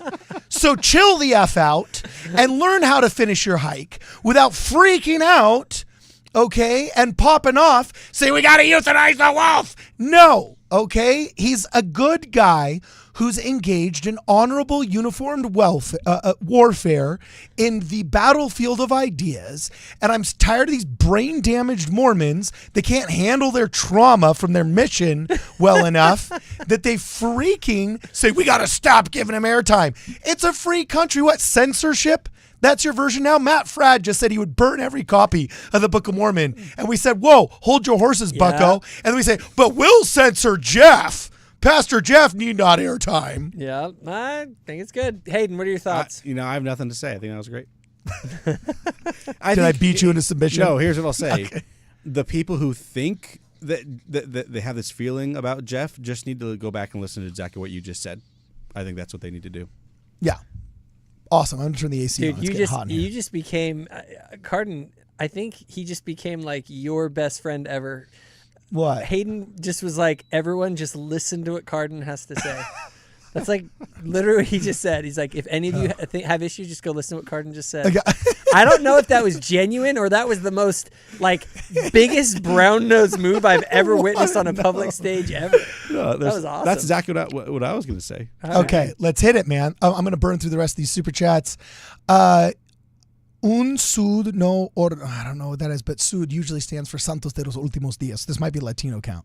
Says, here from Peru. I was right. Here from Peru. Jacob Cardin. I made a list about ex-Mormon myths, JD, his minions, and the Dehlin lovers, his fans. How can I send it to you? Reach out on the website, my man. Thanks. We'll glad to take a look at everything. Rex, good. Woo!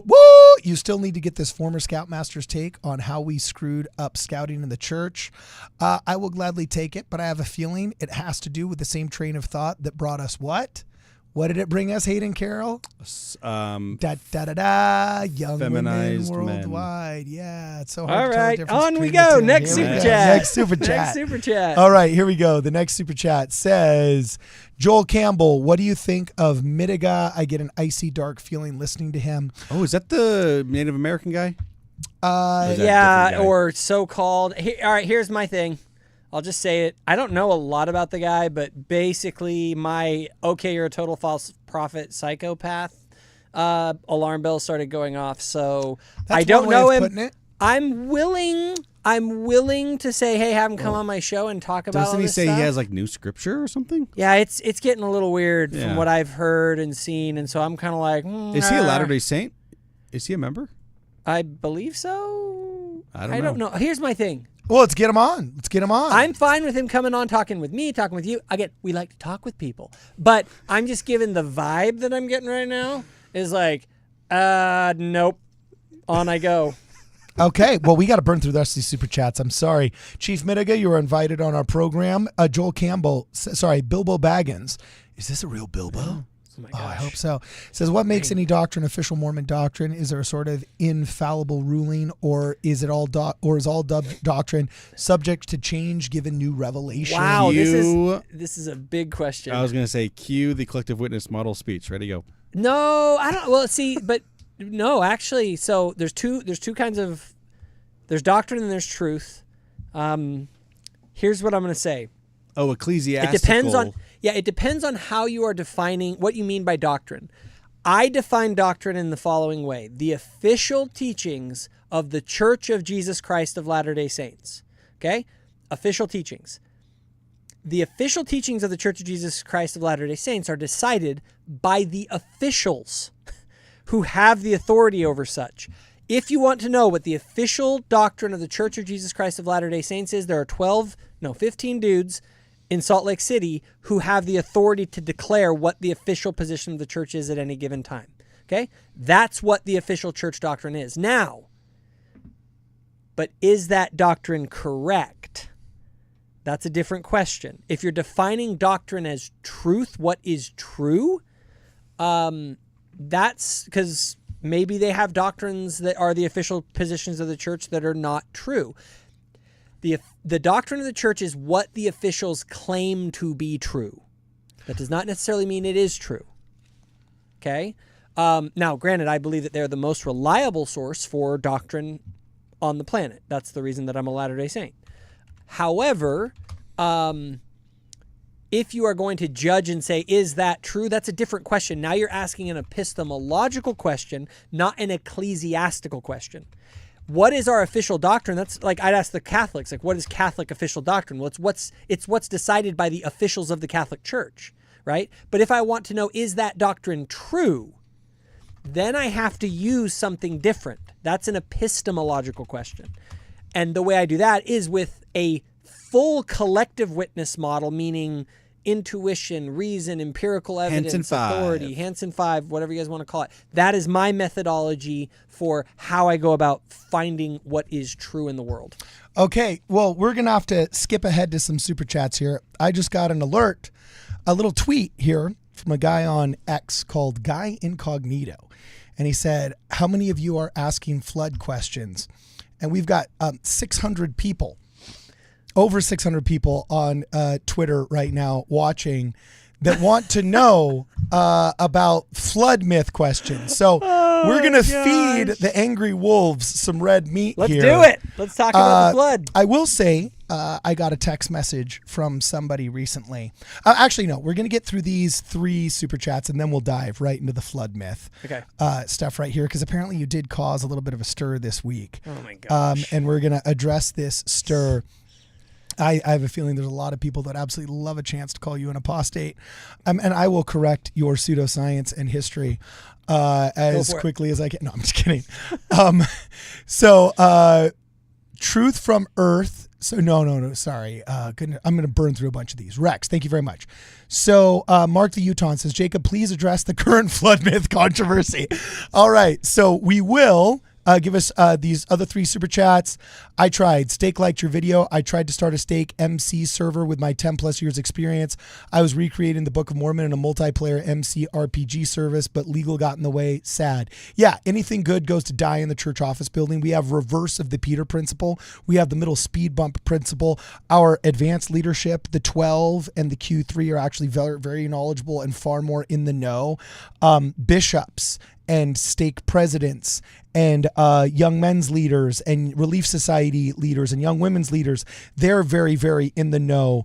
There's this deep valley of a shadow of death that you must meander through that's full of all kinds of incompetence and priestcraft that's has its own little building called the church office building at the bottom, and you got to meander through that. The magnet is got him. Let's get the next super chat. Yes, I'm just telling him. So Skylar Houghton says, keep doing your best work, guys. Thank you very much, Skylar.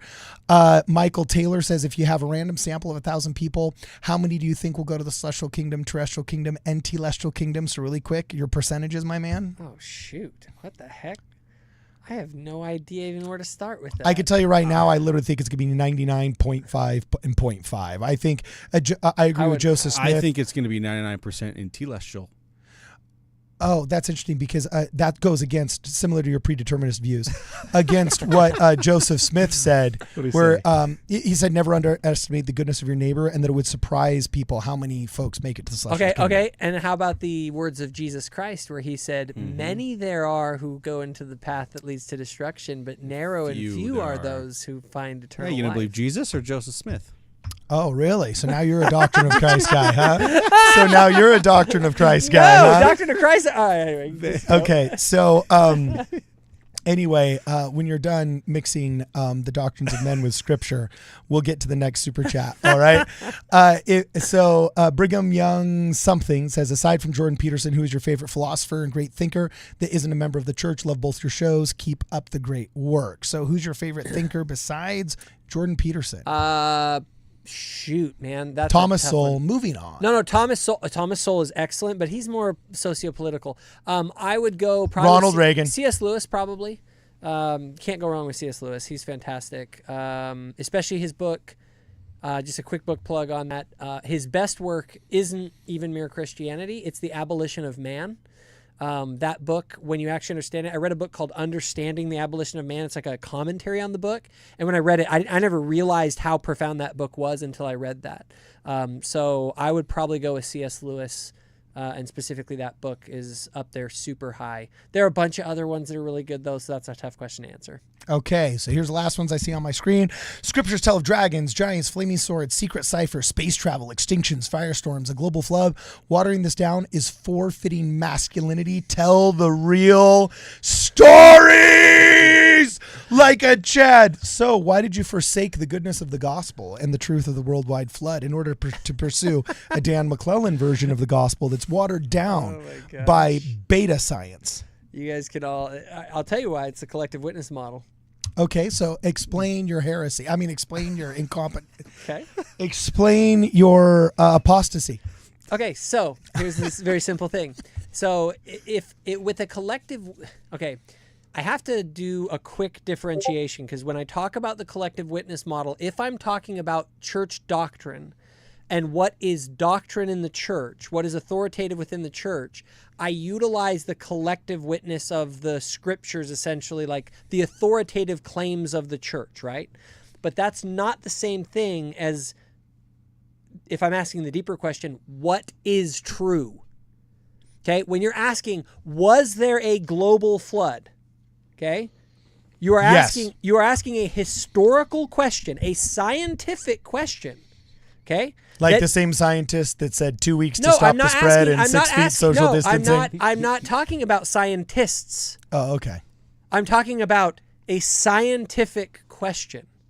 Okay, so that means I want to see the scientific evidence to back that scientific claim as one when I'm doing my collective witness model. Now, I do take into account spiritual impressions. Okay, but what about all the geological anomalies that can only be explained by a worldwide flood? I'm open to being convinced by those. The ones that I have seen have not been enough to convince me when I look at the countervailing arguments against seafaring crustaceans on the top of mountains. Yeah, the Earth is a jillion years old, and the tectonic plates are coming from way different layers in the Earth. That's basic geology.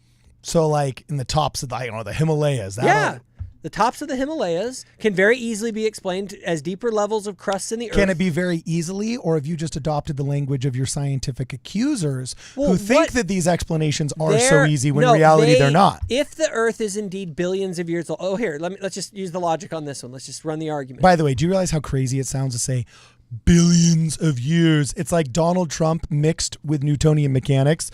We can explain everything with time. It took billions of years. Like the Cambrian explosion, which cannot be explained by anything having to do with evolution. Yeah, it just can the if you add billions the scientific of years. Evidence for the older date of the Earth, for instance, is super well established. I've never been convinced by the young Earth creationists. Until the James Webb telescope destroyed redshift.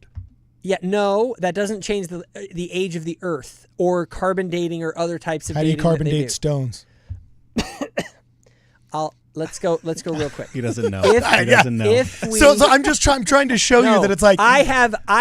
Okay, well, here's another reason why. we've never Stephen seen any of this naturalistically observed. Okay, hold on. Okay. Here's what I'm saying.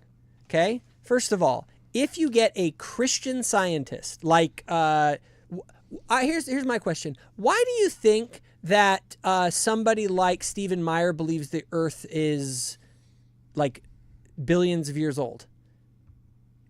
Well, he's the intelligent design. Yeah, no, I know. What I'm asking is if the Earth was young, why are the best Christian scientists? Why aren't all of the Christians on board? Well, because I think usually when you talk amongst the Christians and the believers, it comes down to the argument of the essence of time.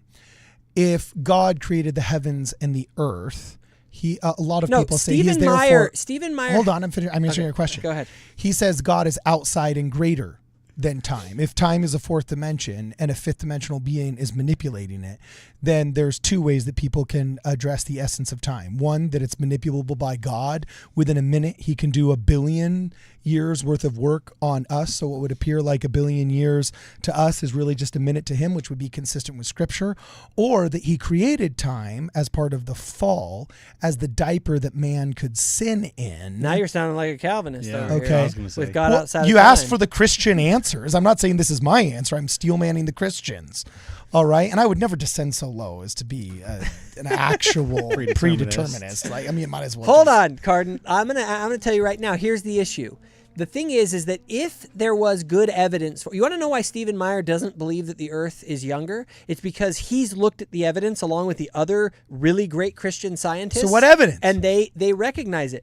I don't know all the details of every one of these. I'll admit that. So you're developing However, an opinion that's what I'm you're saying Dan is- McClellan in it for no good reason. No, everyone ultimately, there are certain areas that I have seen in the past and I don't remember off the top of my head. However, because I did actually this is back in like 2008 to 2010, I was really looking into the intelligent design movement. I was reading books on young earth creationism. And basically back then, and I can't remember all the arguments, I came to the conclusion that there was better evidence for an old earth than a young earth. Okay? Okay. Just first off.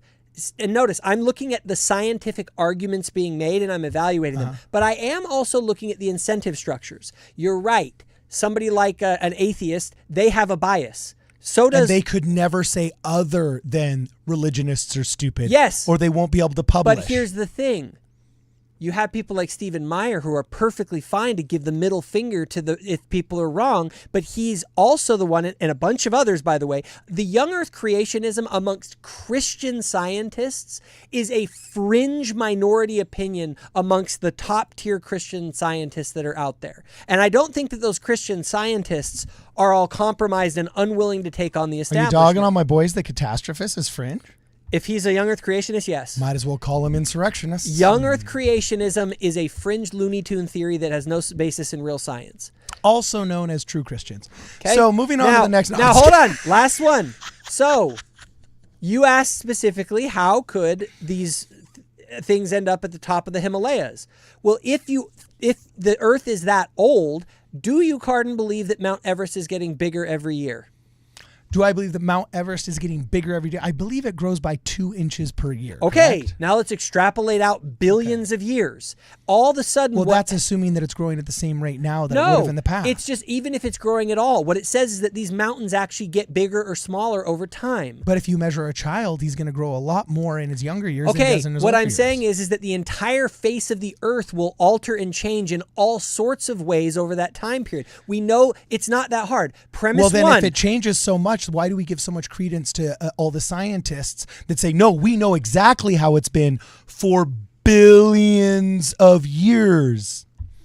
You start sounding like the kids in The Sandlot. They're billions of years. Well, here's the thing. There was a time in which I did this. This is what happens. Eventually, you don't remember every argument that you ever heard on a topic that I haven't actually had to argue for that long. If you want to do an episode on the evidence for old Earth, I am perfectly fine with putting together a set of arguments that I can place out there to back all of this, because I did I'm this just in the trying to past. represent these people. They've given like 10 super chats, and they deserve You're right. they deserve representation. What is it?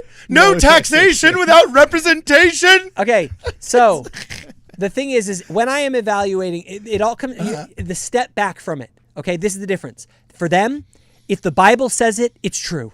It's literal. It's exactly what happened. That donkey was talking. He was a chirping, and he was talking in Hebrew. Based. Okay, you're right. It's really based. It also isn't true.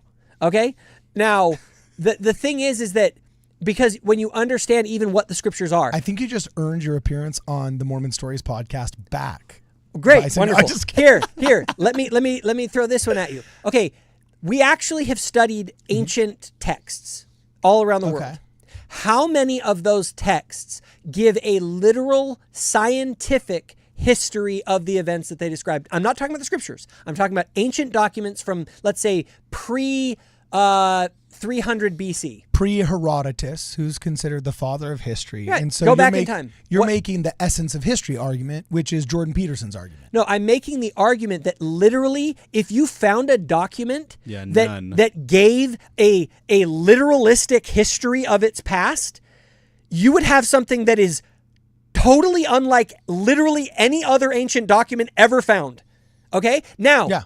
Which is the essence of history and the historical record. And then, so now if we go and we look around, and so either the biblical text is a total freaking anomaly, or it is exactly very similar to other ancient stories from that time period, which, by the way, it is. Other ancient stories are very similar in their construction and narrative as what the Bible has. So when you look at it, you go, this is really an old document. And what you expect from it is you don't expect a literal scientific story. That isn't what the freaking document is. And so people who want to read these in a literalistic context, and I always like to laugh about this one. The earth wasn't created in 7 days. Okay? And they'll be like, no, the Jewish word was period. It's like, I don't care. You're wrong. You guys are mythologizing the text. You guys are making up stuff to fit your like scientific worldview. No, why don't you just go with 7 days? That's what it says right there. It says 7 days. You guys don't believe the words. But see, they'll go, well, let me tell you about the context, and the Hebrew actually means period. It's like, no, you don't get to do that. Remember? We are literally reading the text. We are not accounting for history. We're not accounting for linguistics. We're not accounting for science. We are just literalistically reading the text, and then we're just that's what it is. And anyone who brings an argument is a faithless, you call them names, and it's like, you guys, this is dogmatic stupidity. And what I want you to learn how to do is how to actually use your entire brain that God gave you so that you can use reason and observation and the things that literally our prophets tell us to use, and that they found universities to teach you how to use your brain. Because you know what? That's the way that you actually learn what truth is. Truth is not found by saying, here's my literalistic reading of the text. That's what's true. And I'm so based because I turned off my brain. Okay. So I have a question for you. You've invoked the brain and intelligence. How is that not what we on this channel have condemned as the anti-Mormon approach of you're stupid if you believe? Because I still believe. The reality is in a worldwide you don't believe flood? the Bible.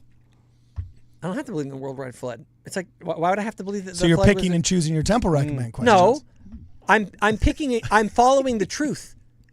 Remember, I believe that this gospel is true when I engage everything. My brain, my heart, my soul, my intuition, all of it, all five of the witnesses. I have a question. If you turn off, I'll get to that 1 second. If you turn off what they're doing is they're committing the heresy of authority alone. That's it. And I made in my video, I'm against that. The heresy of authority alone. If the Bible says it, it is therefore true. If President Nelson says it, then it's therefore true. That is not our doctrine. It is wrong. Okay? And so you need to use all of it. And when I look at all the witnesses on the question of the global flood, what I come to the conclusion is that the story of Noah and the entire Torah is based in real historical events that were mythologized through the storytelling in order to convey a spiritual message, because that's the sort of document that the Torah is. And if you know about the compilation of the Torah, if people still think that Moses was out there writing it, like, I'm sorry, you just aren't familiar with the documentary hypothesis. You don't understand the way the Bible came together, and you're just ignorant. And what you're doing is you're just saying, this is true because this authority said it, and I'm based because I don't use my brain. Okay. Sorry, go ahead. Okay, well, my first question is, why does this even matter, the flood? Who cares? In the age of the earth, who cares? My second question is what you just said. Aren't there things that you take at face value from ecclesiastical authorities on authority alone? Can you think of one? I don't take them on authority alone as true necessarily. I'd have to like, be. There are some things that are unfalsifiable, like you can't prove them or research them. Yeah, no. If all I have to go on is authority, then yeah. Then what else do I have? Okay, so you're saying if there's other resources though, you can look. Yeah, look if the prophet comes out tomorrow and says 2 + 2 = 6, I'm not going to go, well, I guess it equals 6. Well, what about Doctrine and Covenant 77 that says the earth is 7,000 years old? It's wrong. Is it possible that 7,000 years since the fall? Is that a possibility? Possibility. I don't necessarily. I will say there is something, and again, even scientifically. But also, you can't get angry at. And I'm not trying to badger you here, but I'm saying, like, you can't get angry at other people for being progmos that have their cafeteria Mormonism that allows for gay temple ceilings. If you're not defending the worldwide flood myth, when on the church website it literally says during Noah's time on earth, the earth was completely covered with water. This was the baptism earth and symbolized right. a cleansing. You know who put that together? Who? Bruce R. McConkie. Yeah. Do you know how many things Bruce R. McConkie got wrong? Well, that's Not what a lot. all the Doctrine of Christ guys I would say. Wait, that's what He the has- Doctrine of Christ guys say about Brigham Young. You guys- They say we've already renounced 4 of his doctrines. That's fine. Blood atonement, some of his I don't- comments I don't- about the curse I of don't- Cain. Why can't we reject polygamy along with those? You guys, here's the thing. He has a point. You have to come up with a consistent heuristic or methodology for how you interpret what is true and what is not. Okay? And here's the thing. I'm not the one being a cafeteria Mormon here. You guys are the ones that pick. I'm going to take whatever the literalistic interpretation of someone else is. I'm going to turn off my brain, and that's my heuristic. That is the stupidest heuristic ever. That is the stupidest that method of founded the West and made Brigham Young build cities and civilizations. No, well, you guys, I don't. First of all, most of these things, as Hayden rightly pointed out, they don't matter. You can be a faithful Latter-day Saint and think that the flood is mythologized history, and you can be a faithful Latter-day Saint and think that the earth is 6,000 years old and that literally every animal on earth got on a boat that is smaller than a modern cruise ship. But that's a misreading of the text, my man, and it could quite easily have been the genus, not the species. Okay, even the genus. All right, let's go to Or the family. Let's Sorry. have some fun. Let's have some fun. Okay. What happens with all of the salt water or all of the freshwater fish when the entire world is covered in a global ocean? They're all dead. Okay? Think about what this does to water supplies in the earth if it gets covered in salt water. Think of what that salt water does as it seeps into the earth. Think about, change that around. Let's say it was freshwater. It was a deluge, right? So that was freshwater. Just a little brackish for a while. It's all good. Yeah. Try that. What does that do to all the sea life? What does it do to coral reefs? Why is it that we have so much salt in the ocean now if it was covered 6,000 years ago where all that water really came from freshwater? It doesn't work. I'm sorry. There are so many problems. And if you're going to say that every species on Earth came about, walked out of a boat, now do genetics. Let's look at the genetic evidence. Why is it that we have genetics of all of these different kinds of animals showing up in all sorts of different ways? Yeah, you guys, if you can't say that science supports a global flood and the entire human family and all animal life walking off of a boat 6,000 years ago. You can't do it. And I don't want to do it. I was just about to say, and if you want to debate me, come on my channel and I will make you look like an utter fool. But I'm not going to do that, and here's why. Because there are people out there who, unless it's literalistic, they will abandon their faith in Jesus Christ. Okay? And so why would I want to train wreck those people and make them lose their faith in Christ because they have a literalistic understanding? I'd rather them have a misguided literalistic understanding and remain faithful to their covenants than to have them lose that and all of a sudden end up like out drinking and cheating on their wife. But isn't that what atheists do to Jesus Christ himself and say, I don't want to say that he wasn't a real person, but there's not enough evidence of what shows up in Matthew, for example, the resurrection of the saints that came out of the graves in Jerusalem. If I were bringing, healings. if you bring a purely secular lens to it, I agree with them. Okay. But I think that there is good reason to believe that God exists, and that creates a whole nother thing. Remember, I don't look at Jesus from the perspective of a secularist. I look at Jesus from the perspective of a believer in God.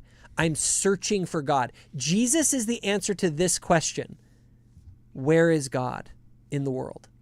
Jesus is an answer to this question. Where is God in the world? Hey, let's build it from the bottom. Yeah. Remember, the first question I ask is not anything about Jesus. What's the best explanation for the nature of reality? Yes, and what I've consciousness. Yes, right. Okay. So we have the level 1 conversation. We have to conclude that conversation before we even talk about Jesus. That there is a creator. Is that the conclusion you've come to? I would say not even that there's a creator. That the universe is best explained theistically, and by theistically rather than deistically, that means it's a God who actually interacts with the world. Right? He has to interact with the world in some way. So if there's a God who interacts with the world, like by flooding the earth. So now the next question is, I would ask you, Cardin, let's say we all agree here. We had a conversation. We go, there is some higher power that interacts with this world. Where is he interacting? Where is he interacting? Yeah. And that's the Jesus Christ conversation. Now where? Like, tell me. Cardin, do you have a better explanation than Jesus? Look, I'm not the one in apostasy here. My temple recommends just fine. You know, what I'm saying though, here's what my point is, that at that point, now I'm looking, now all of a sudden the Jesus story and the evidences that are presented, they really start to resonate. They're like, wait a minute, you mean there's this story, and this story is actually pretty plausible. There are eyewitnesses, the formation of the church, the arguments that people like William Lane Craig make that I find very compelling. They provide me with that's the guy that's all face, right? What? William Lane Craig. He's all face. He looks like a cartoon. I don't know. Back in the day, he was kind of like a ruggedly handsome Oh guy. yeah, no, he's an alpha Chad. Don't get me wrong, he's an alpha Chad. But like, you look at him, it's like that dude has like PR CEO written all over it. You know, like I think that's half of his success is he's so dang good looking. So look, and then only then, now I went from theist to Christian. And then once you believe in Jesus Christ, at that point, the next question is, where is Jesus? What is he doing today? That's when the church begins to speak. That's when our missionaries knock on your door and they say, they say to you, look, we're going to tell you about what Jesus has done in the last 200 years, and it's a freaking wild story. And that's where you move on to us. So I don't even, like, for instance, Bill Reel's out there like, Jacob, why won't you have a conversation with me about Mormonism? And I'm like, Bill. Because he chickens out of debates? Well, here's why. The reason why, and I'm fine with having a conversation, but the problem is that I actually agree with Bill Reel. Mormonism is absurd. Oh, I thought you were saying that there wasn't a worldwide flood. They can get this one. Mormonism is absurd in an atheist worldview. Mm-hmm. I say, Bill, the only way that we're going to be able to, we have to go step by step here. We have to talk about the existence of God. It's like trying to talk about complex mathematics with someone who doesn't think algebra is a thing. And did he respond when you asked him if he would grant theism and Christianity before talking about Mormonism? No. You didn't even ask him. Oh, I don't know if he did. He won't. Here's the only thing he'll agree to. Bill's entire thing is this. Cross-examine you. It's, Jacob, you need to come in, sit down for 2 hours while I ask you every possible Gish Gallopy question, and any of them that you can't answer, I'm going to clip and run over and over and over on every ex-Mormon channel out there to discredit you. It's Sounds like a cope. No, oh my gosh. No, it's called good apologetics, and we ought to do a discussion about. If there's any proof that we're friends, it's my endless badgering of you in this episode. I am representing the underrepresented. Well, here, hold on. One last thing on the flood thing. Yeah. So here's where the difference isn't in the theories or whatever. We can talk about those. The difference is that my epistemology for trying to decide if something is true uses intuition, empirical evidence, reason or logic, authority, and fruits. Okay? And these are the tools at my disposal. Those are the 5. Now, when I take those 5, I can apply them to anything.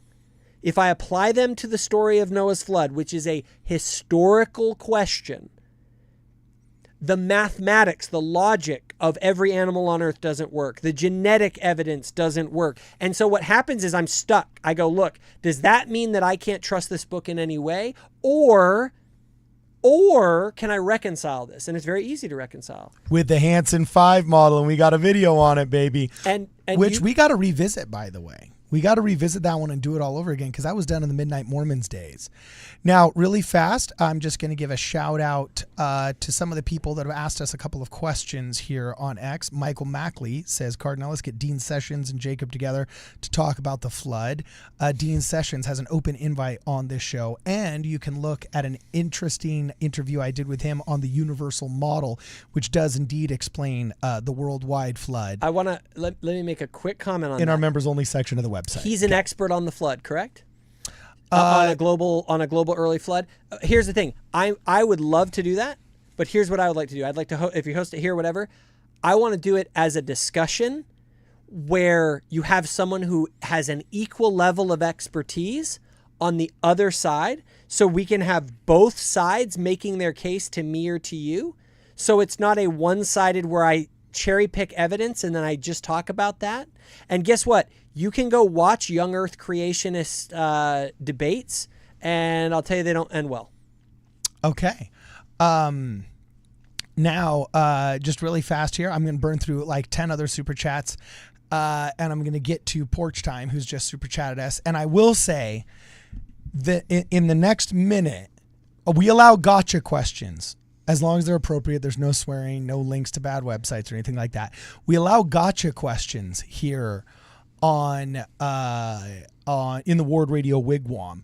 If you pay a little bit extra, just like at the Rod Meldrum Heartlander versus Mesoamerican Luke Hansen debate, people paid extra for their tickets to be able to ask a gotcha question towards the end. That debate is available also on the YouTube channel as well. We're going to allow a gotcha question to Jacob Hansen here regarding the worldwide flood myth. So in the next 90 seconds, the biggest super chat that comes in, we're going to read straight to Jacob Hansen here. We may not be able to get to the others, but we will read the next biggest super chat over the next 90 seconds, starting at 9:53 Pacific Standard Time, 10:53. Geez, it's late. 10:53 is 9:53. It's 9:53 here, but 10:53 in Utah. So over the next 90 seconds, by 9:55 Pacific Standard Time, the biggest gotcha question for Jacob Hansen regarding his apostasy, his opinion on the worldwide flood myth, moderated by one Hayden Carroll. So Porch Time, thank you very much for the generous super chats. It's just paying my tithing. A quick blurb on the Insta Young Men Worldwide. That video is sick. Spiked my testosterone. Almost as butch as Dylan reviewing BYU football. Cowabunga, as the Californians say. Thank you very much, Porch Time. That is a very funny channel. If you guys haven't had a chance to follow it, it's good stuff. Go subscribe to Porch Time. Those guys are fantastic. They're the best Exmos out there. Okay, cool. Then we've got this one right here. Truth from Earth. My boys, wait, no, dang it. Gotta go up. Oh, geez, man. There's a bunch of super chats. I'm going to catch up on these. Monkey stories are lame. Joseph Smith was right. I think he meant Mormon stories, and that might have been autocorrect with fat fingers. Thank you very much. Further Light and Truth says one way to get away from hyperformalism in the church is to get rid of calling each other brother, insert last name. Actually, no, I think that's, I love that aspect of the church. I would just change it to brother and then first name. Yeah, like they used to do in the old days, like Brother Joseph. Yes. Which was actually a breakdown of formality rather than an increase in it. That was what they were trying to do. Because back in the day, you didn't call, like, to use someone's first name was sort of like, you only did that with people that you were like close to back in Victorian era. And so when they called him Brother Joseph, it wasn't like Mr. Smith. To call someone Brother Joseph was to be like, hey, you're my bro. Yeah. Okay. Truth from Earth says, my boys ask me for ancestor stories all the time. They ask for knights and castles. Learn everyone's family history. You'll know world history. That's very true. Fog Defense says, late to the party. What's the best way to convert from niceness culture back to kindness culture? And who is the greater hero in church history, in your opinion? Willard Bean or Porter Rockwell? 30 seconds, go. You go first. Sorry, repeat that question again. He said, basically, what is the best way to convert from niceness culture back to kindness culture? And who is the greater hero in church history, in your opinion, Willard Bean or Porter Rockwell? I don't know Willard Bean. Bean? I don't know. Yeah. I don't know either, to be honest with you. So I got to go with Porter. Yeah. Okay, Fog Defense. Looks like you're going to have to submit this for a really great episode. We got a biopic coming here. And the niceness culture, how yeah. do we get out of that into kindness culture? Hayden, you should contribute. Yeah, that's a great question. Is he defining niceness culture as like we're too afraid to stand up for ourselves? Yeah. And kindness culture is like being kind, but you're not being nice. Like We have so confused suburban niceness and propriety policing for kindness that is scriptural that we are now unable to actually correct course on anything, or else it's not perceived as nice and therefore it's not Christ-like. I mean, go read Doctrine and Covenants 121 to show an increase of love afterwards, after reproving. I think speak truth and then let them know you love the heck out of them. Okay, Fog Defense continues and says, Sister Defense is acting. Whose theology do you prefer, Pastor Jeff or Mr. Fred Rogers? Who's more honest? Mr. Fred Rogers. I think Mr. Rogers. Oh. Yeah. Whose theology do I prefer? Yeah, Pastor Jeff or Mr. Rogers. I don't think they have a significant difference. They're both Protestants, I believe. Yeah. Okay. Rex Good says, thanks, Carden. I finally got my wish for getting told off by you. No way, Rex. You're one of the most beloved people in the Ward Radio Wigwam. And I got a 5XL sweater on the rack for you. Haven't ingested it into the actually, yes, I think it is on the website in the merch store. But yeah, we got a 5X for you, bro. Greg Fessia says, how does your view on how God became God make more sense than the infinite regression theory? Ooh, we could make a whole episode about shoot, this. I'm an infinite regressor. He's an infinite regressor, also known as an apostate. And I'm a monarchical monotheist, meaning that I believe. That Why do you like all this like non-doctrine? Infinite regression he's a Blake is Ostler fanboy. That's all that means. No, but infinite regression is just not doctrinal. Dude, I would say that that's probably the majority of the Latter-day Saints that I've because they've adopted the language of their evangelical accusers, writing the dumb little books that the Apologia Studios guys. That's literally was like the doctrine of Brigham Young. It's a misinterpretation misinterpretation of Scripture that, we ended up adopting the silly, stupid evangelical curse of Cain. What's wrong with infinite regress? There's no issues there. Yeah, no. I think it's a viable model. I put it in there as a possible model. Oh, my God. But I don't think it's right because I don't think it's supported. Again, if we're going to use the collective witness on ecclesiology, meaning there's church. No infinite regression of gods that's not Mormon doctrine. I do agree because I think the collective witness of the scriptures doesn't mention it, and that's the most authoritative source. But you also don't believe in Heavenly Mother, so how much are we going to listen to I you? didn't say I don't believe in Heavenly Mother. How do you not believe that? First the flood, now the obvious cosmology of Joseph Smith? All I've said about Heavenly Mother is that Heavenly Mother is not well supported. I'm consistent based on a heuristic. You guys don't have heuristics. Apparently. Yeah, it's called Joseph Smith. Yeah, it's exactly, which is going to lead you down the wrong path, and you're. What else is wrong? Baptisms for the dead? No, what I'm saying is that. Yeah, what did Joseph say that was wrong? Can you give me one thing? I would say you guys are creating clips and edits here. Oh my God! We've got a heuristic, and we're following it, bro. I think that Joseph I don't even know what Smith heuristic wrong. means. Doctrinally, not the Kirtland Safety Society. Well, we got the Kirtland Safety Society wrong. Yeah, obviously. doctrinally, what did Joseph Smith get wrong, bro? I don't know about doctrinally. I don't know that I have much. I could say there are certain. So when claims Joseph he Smith made, says, Joseph Smith, for instance, believed that the hemispheric model of the Book of Mormon. And I don't think he was correct about that. But that's not doctrinal. Fine. Whatever. He was the official. He was the highest official of the church, and he proclaimed something is true. Okay. That's so fine. infinite regression is not real. Infinite regression comes from folklore of pioneers. Joseph Smith believed it. Trying to surmise. You think Joseph believed infinite regress? Go read the King Follett sermon. Okay, but Blake Ostler says that he reads that and he takes. I think Blake has a point there, but I think that it is I think it's sort of like, yeah, I could see where you're coming from, Blake, but if you put a gun to my head and said, what did he think, I would go the other way.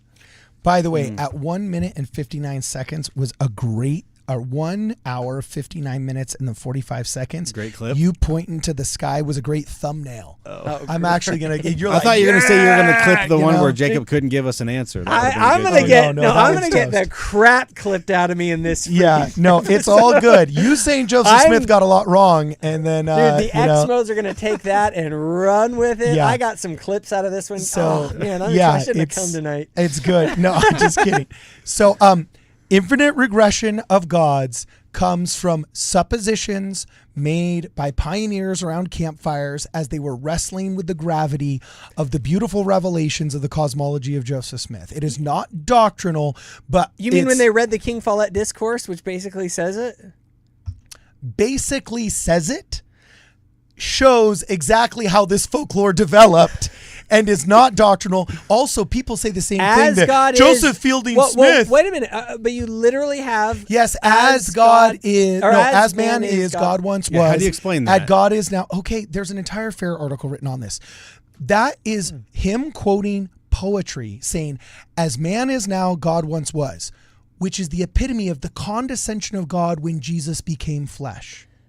That he became flesh. No, as God is now. That's not. I mean, as man is that now, is not God the is. context. That is not the context. That Lorenzo in that, Snow. Lorenzo As Snow God and is the now, people of or that God, time. man may become. Just because we Go believe, read it like Brigham that. Young's No. discourses. He We believe in literally eternal believed it. progression, not eternal regression. So all it was poetry about the condescension of God being a launching pad for eternal progression and apotheosis.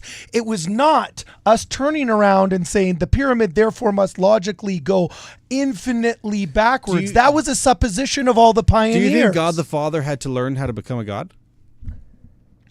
Are you suggesting he was not omniscient because you believe in predetermination?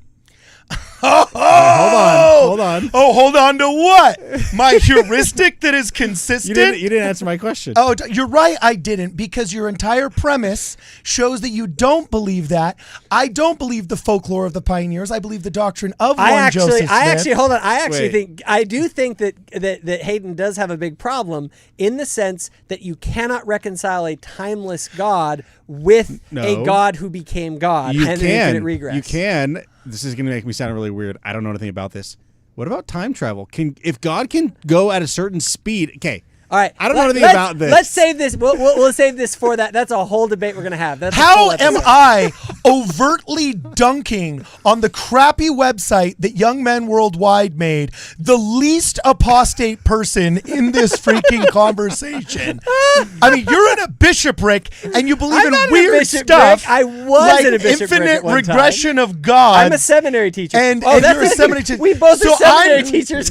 So I'm not freaking allowed in polite Mormon society in the church office building. Yeah, I'm the one defending Noah's flood and apotheosis. Meanwhile, you guys, because niceness culture has so completely neutered the masculinity of our priesthood, they all think that you're the goodies and I'm the baddies, even though I'm the only one defending Joseph Smith here. Joseph Smith taught the You're like Doctrine of regress Christ model. people, though. What are you talking about? Everything Joseph said, they take as infallible. That's what you're doing. That's not true. That's what you're doing. Yeah. I simply said I don't So believe. what did he get wrong? Folklore of What did he get wrong, What did he get Carden? wrong? What did he get wrong? Tell us something Joseph got wrong doctrinally. No, nothing doctrinally. Okay, so Because he was never infallible. preached- He never preached the infinite regression of God. Yes, he did. So you're saying that's a straw man misinterpretation saying- seen through the lens of pioneer folklore. No, you're saying. Do you have the quote? So what you're you have the saying? quote? Listen, he read a fair article. He knows. He well, read the I was fair gonna article. say- Which No. apparently is more than you guys did. No, You guys just read the evangelical pamphlet and said, "Oh, that seems right." No, we actually Doctrines went. for Mormon. No, Carden. You essentially believe that Joseph Smith doctrinally was infallible. He never made an error in doctrine. Actually, no, he claimed to have. Okay, so what was it? Specifically the temple ceremonies. He was wrong about the temple ceremonies? Yeah, when he was writing them down and he was talking with Brigham Young, there is a quote, and I do need to look it up. He basically said, we have yet to get this right. but we yeah. need I to know that. start. You Yeah. know the quote. That's He said, true. we have yet to get this right, but you need to start, which shows that he was infinitely aware. Does that count? That doesn't count. Yeah, it's I don't know anything more doctrinal than the even mother know. effing Okay. temple ceremonies, but dog. you don't know. But you don't even No. know. I'm asking for the specific thing in that temple ceremony that was wrong. Yeah, well, I was going to say, it doesn't say that he got it wrong. Maybe it wasn't complete. Well, look, you wanted an answer. I gave you an answer, and it was a lot better than your answer. That's true. It That's- was better than you your know what answer. I'm saying? What? Give me another chance. Are we doing like a what did Joseph Smith get wrong? I think he got wrong. I think he got wrong the King Follett discourse. That's why it's not Okay, and canonized. I believe him, and I interpret it like the pioneers. Sue me. Okay, no, I won't sue you. I won't sue you, but I will. I'm going to look. See, but for, my answer was straightforward, right to the point, Okay. on something that he said that your was apostasy never, was very efficient. that was never canonized. And why do you think the King Follett is not canon? Because it's an amalgamation of four that he didn't have four accounts they didn't have a chance to edit, so we can't because we don't have. So you're but there are lots of the Doctrine and Covenants things that we don't know. But they for were sure. solidified by Joseph before he died, though. Right? Section 132 was. Not. He approved it. Hold on. He approved it, but he didn't put it in the D&C, obviously. When did he approve it? What date? I don't need to know all the dates. Oh, that's funny. Okay, so look, it looks like Jerry Grover. By the way, all the polygamy deniers right Yeah. now are literally cheering for me. Yeah. They're like, Jacob Hansen knows the truth. He knows. Hey, apostasy makes for very strange bedfellows. You know? Yeah. Okay, so the biggest super chat goes to Jerry Grover. He says, have you heard of the possibility of the asteroid strike in the Indian Ocean, evidenced by Chevron deposits, which generated super tsunamis, which explains the regional nature of the flood story / myth? Okay, I have heard again. This is another one of the theories that's out there for the flood that I think has a okay, I'm open to that being a possible explanation for a cataclysmic event in ancient history, farther back than 6,000, right? Because none of these things fit the timeline that you guys are talking about if you're saying 6,000 years ago. Until they do. Yeah, sure. No, world population is actually one of the biggest arguments. All right. What do you can laugh. You could say, "Oh my gosh!" But how else do you explain the 6 billion people on Earth right now being the exact population that would come from I 2 remember people at a 1% growth You're right. rate? I used to make that argument, Carden. Believe it or not, there was a time in which I actually favored a young Earth creation model, and I kind of argued it, and then I got When you were healthy spiritually. then I got my butt kicked by people who knew what they were talking about, and I was like, well, maybe I'm not going to go and say Okay, that well, what anymore. was their answer? Steel man. I can't remember. That's my problem. Is you're talking about all of this stuff, you guys. I put on the okay, I already kind of checked that box off. Literally like 15 years ago. I don't remember all the research. I can go do it. Like if you bring up specific things, although it's one of those things. It's almost just like annoying. I'm not gonna go ahead and rehash. Sorry, I things thought I I've was already arguing done. with Jacob Hansen, not Forrest Hansen. Oh my gosh. So we got another super That chat was here good. coming. That was good. This is ridiculous. I'm gonna fight you all. We're gonna wrestle. No, short guys. Oh man, it's athletic activities with dudes much shorter than you. They have an advantage. You know what I'm saying? They have an advantage. They got a lower center of gravity. You know what I'm saying? They got stocky build. Oh man, dude, basketball with short dudes, you got to watch out those elbows that hit you in the groin. So anyway, here we go with the next. We're gonna burn through 10 super chats here really fast. Okay. Zevik Zybez says, oh wait, no, sorry, we already read his. Brigham Young, Truth from Earth. Yeah, you got a lot on here. Yeah, okay, here it is. Providence. Oh yeah, this one was bad, man. Providence Catholics chanting F the Mormons in their recent basketball game with BYU need to stop playing theological softball with the Catholics.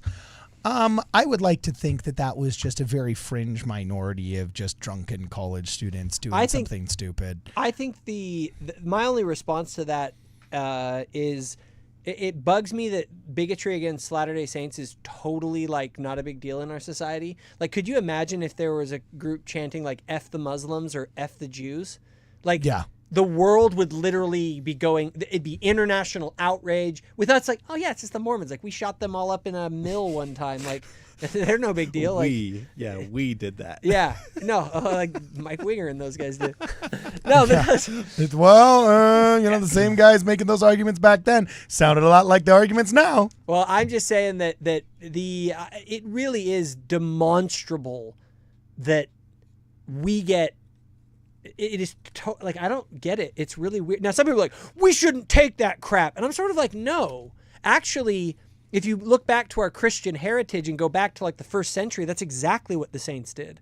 They didn't get up and pull their swords out and go fight Rome. That's not how you win the battle.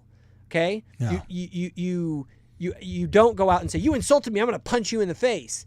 I do think we should say, hey, does anyone else notice that we have a massive double standard here? Because that's kind of weird. Well, that's just a different way of fighting back. Yeah. And by the way, somebody even said it, like, how do you, somebody had said something about like how to like fight back without like being a jerk or something, like niceness culture, like how to do that. I always remember the scripture, wise as serpents, harmless as doves. Yeah. So I agree with you. I just looked up Alyssa Grenfell and Daily Mail. Like when you read the Daily Mail's headlines that they publish on the Church of Jesus Christ of Latter-day Saints, it's hate speech. So I'm going to put this one up on the screen so people can see. Former Mormon 31 candidly lifts the lid on what really happens inside the religion's sacred temples. Alyssa Grenfell, 31, grew up in an ultra-strict household but left Utah in 2017.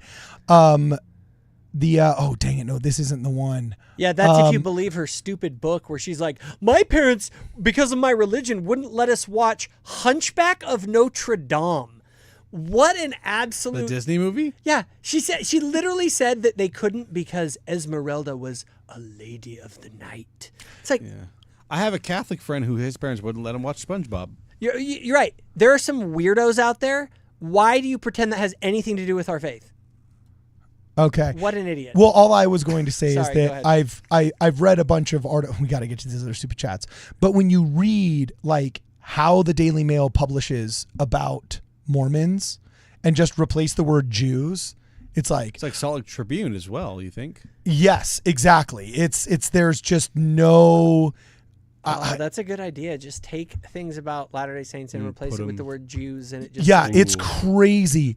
Like it says like blows the lid off what happens in Jewish synagogues. There's a strange and filthy. It's like, whoa, holy crap! You literally sound like an anti-Semite from the 30s in Berlin.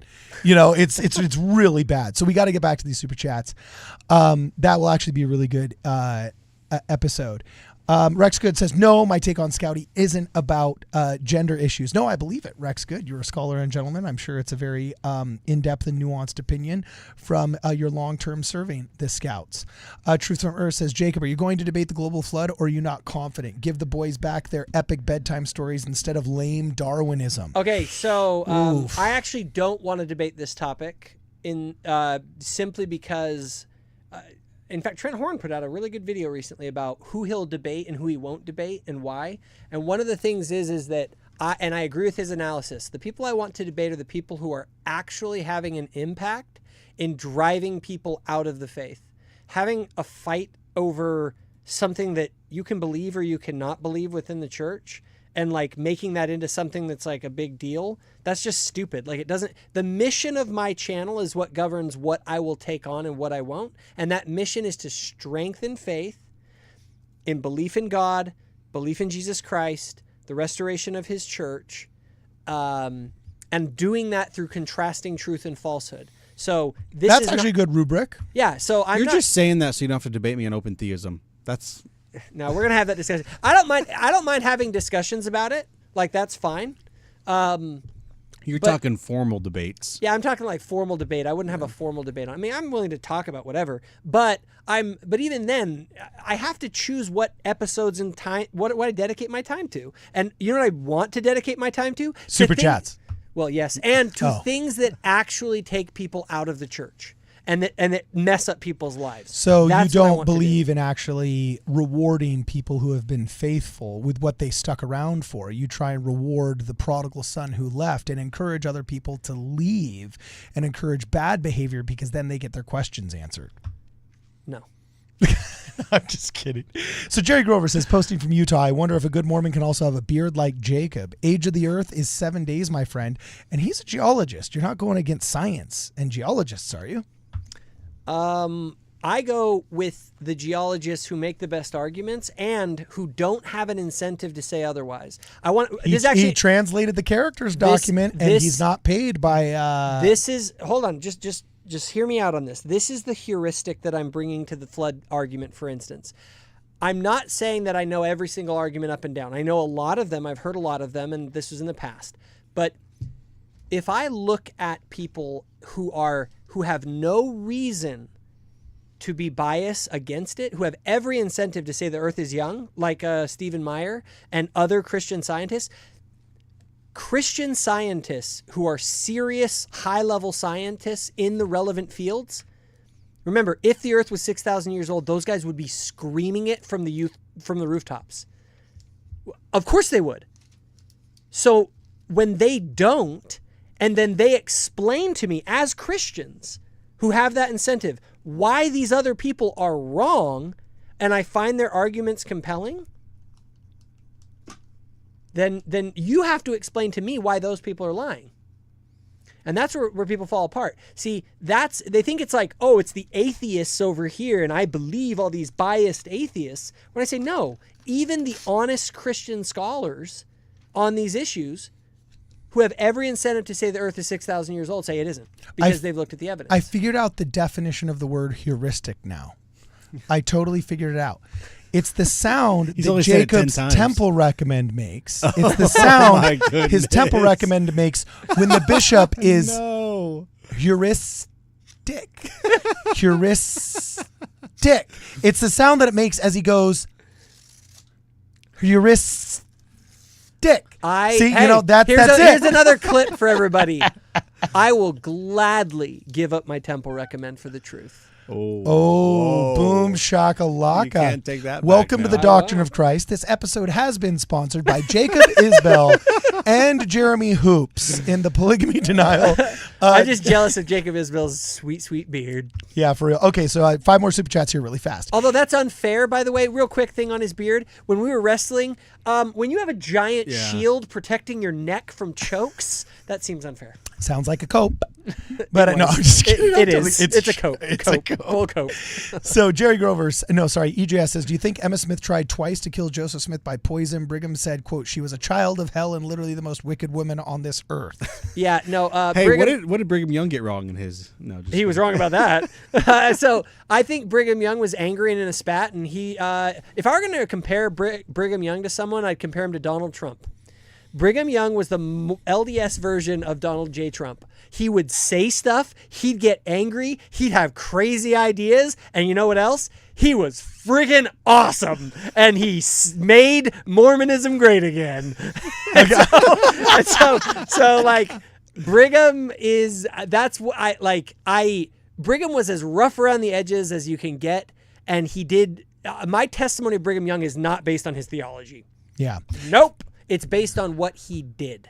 Thank you very much. Level 9 for the super chat says, what about DNC verse? It says the age of the earth is 7,000 years old. We already just covered that. And that was actually the super chat I saw come up when I asked you that. I got to preface that for a minute. Okay. I said I was very, very bold and was like, that's wrong. I'm going to say that I don't see how that can be reconciled. Hey, you guys, we got to get his temple recommend back.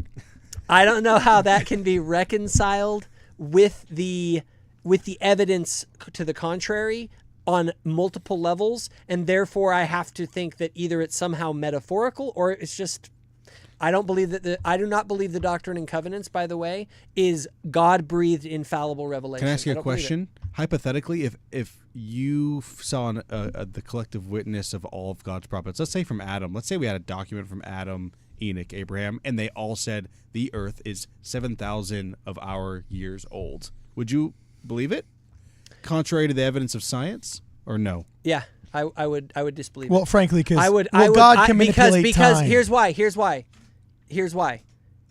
If I'm looking at a scientific question, the witness of the 5 witnesses that takes priority is going to be the witness of empirical evidence. Oh, so you would say Adam was wrong. I would say Adam was wrong, because if the empirical evidence is the best and most reliable tool for understanding scientific truth, then that witness in this instance is the witness that carries the most weight. The prophets, what they hold is they are the most reliable thing for understanding spiritual truth. Okay?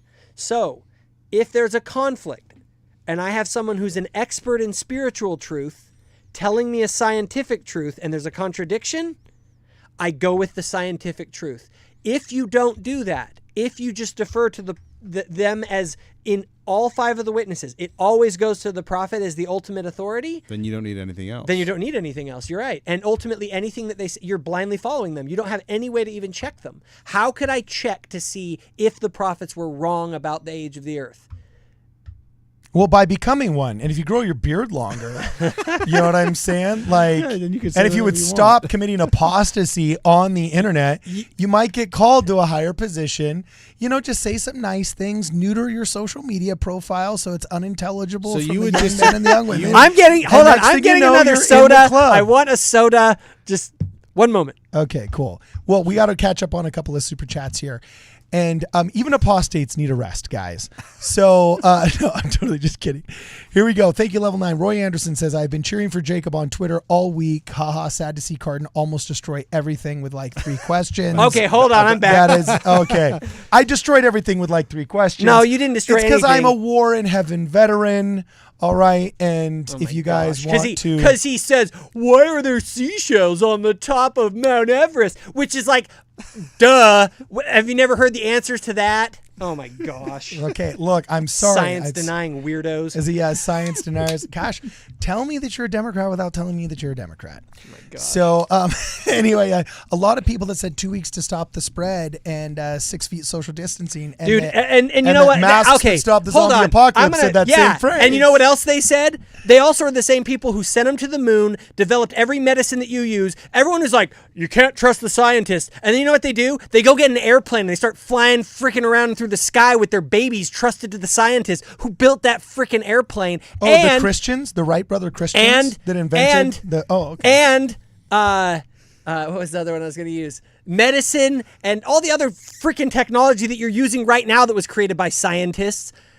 No, those Goodness are engineers. gracious. Those are engineers, and science was a word that was developed in Oh, order to replace and what the philosophy. engineers use? Physics. Which physics is physics. is science. Is Newtonian mechanics invented by who? The Christian Newton. You're right. I love Christians. All roads lead to Rome. All you're truth right. leads to Christ. You're right. And that's why I'm saying don't deny the truths of science, guys. Don't become science-denying weirdos. Okay, was Newton a scientist? Yeah, he wasn't a science denier. He was a great Christian The word scientist. science didn't exist when he created Newtonian mechanics.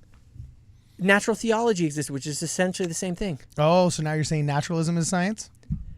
Natural theology. You don't know what it is. This is so fun. Next super chat. This is so fun. Okay, Roy Anderson says, I've been cheering for Jacob. Oh, wait, no, sorry. Truth from Earth says, debunk of Jacob's collective witness model incoming. Cosmic microwave background. Yeah, try debunk. it. Everyone's Also- tried to do it, and they always fail because they can never propose a better heuristic. So if you want to defeat, I'm going to tell everybody, here's how you defeat the collective witness model. Provide me a better epistemological heuristic. Go. And radio silence because you can't do it. Okay? So if you think you can say, well, I don't like it, or I think this is stupid, fine, propose a better one. Because this is the difference. If you have no heuristic, here's the way, and heuristic means a method of understanding something, like a process by which you decide how you know something or don't know something.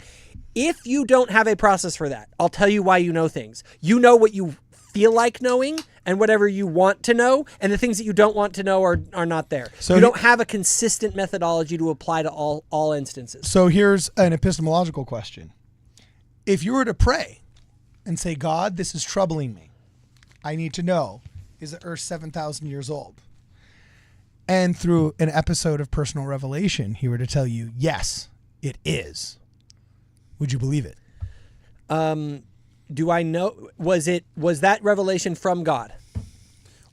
What if it was? And what if every source except for the science said it was 7,000, you still go with the science. No, if it was God, it was God. Like it's over.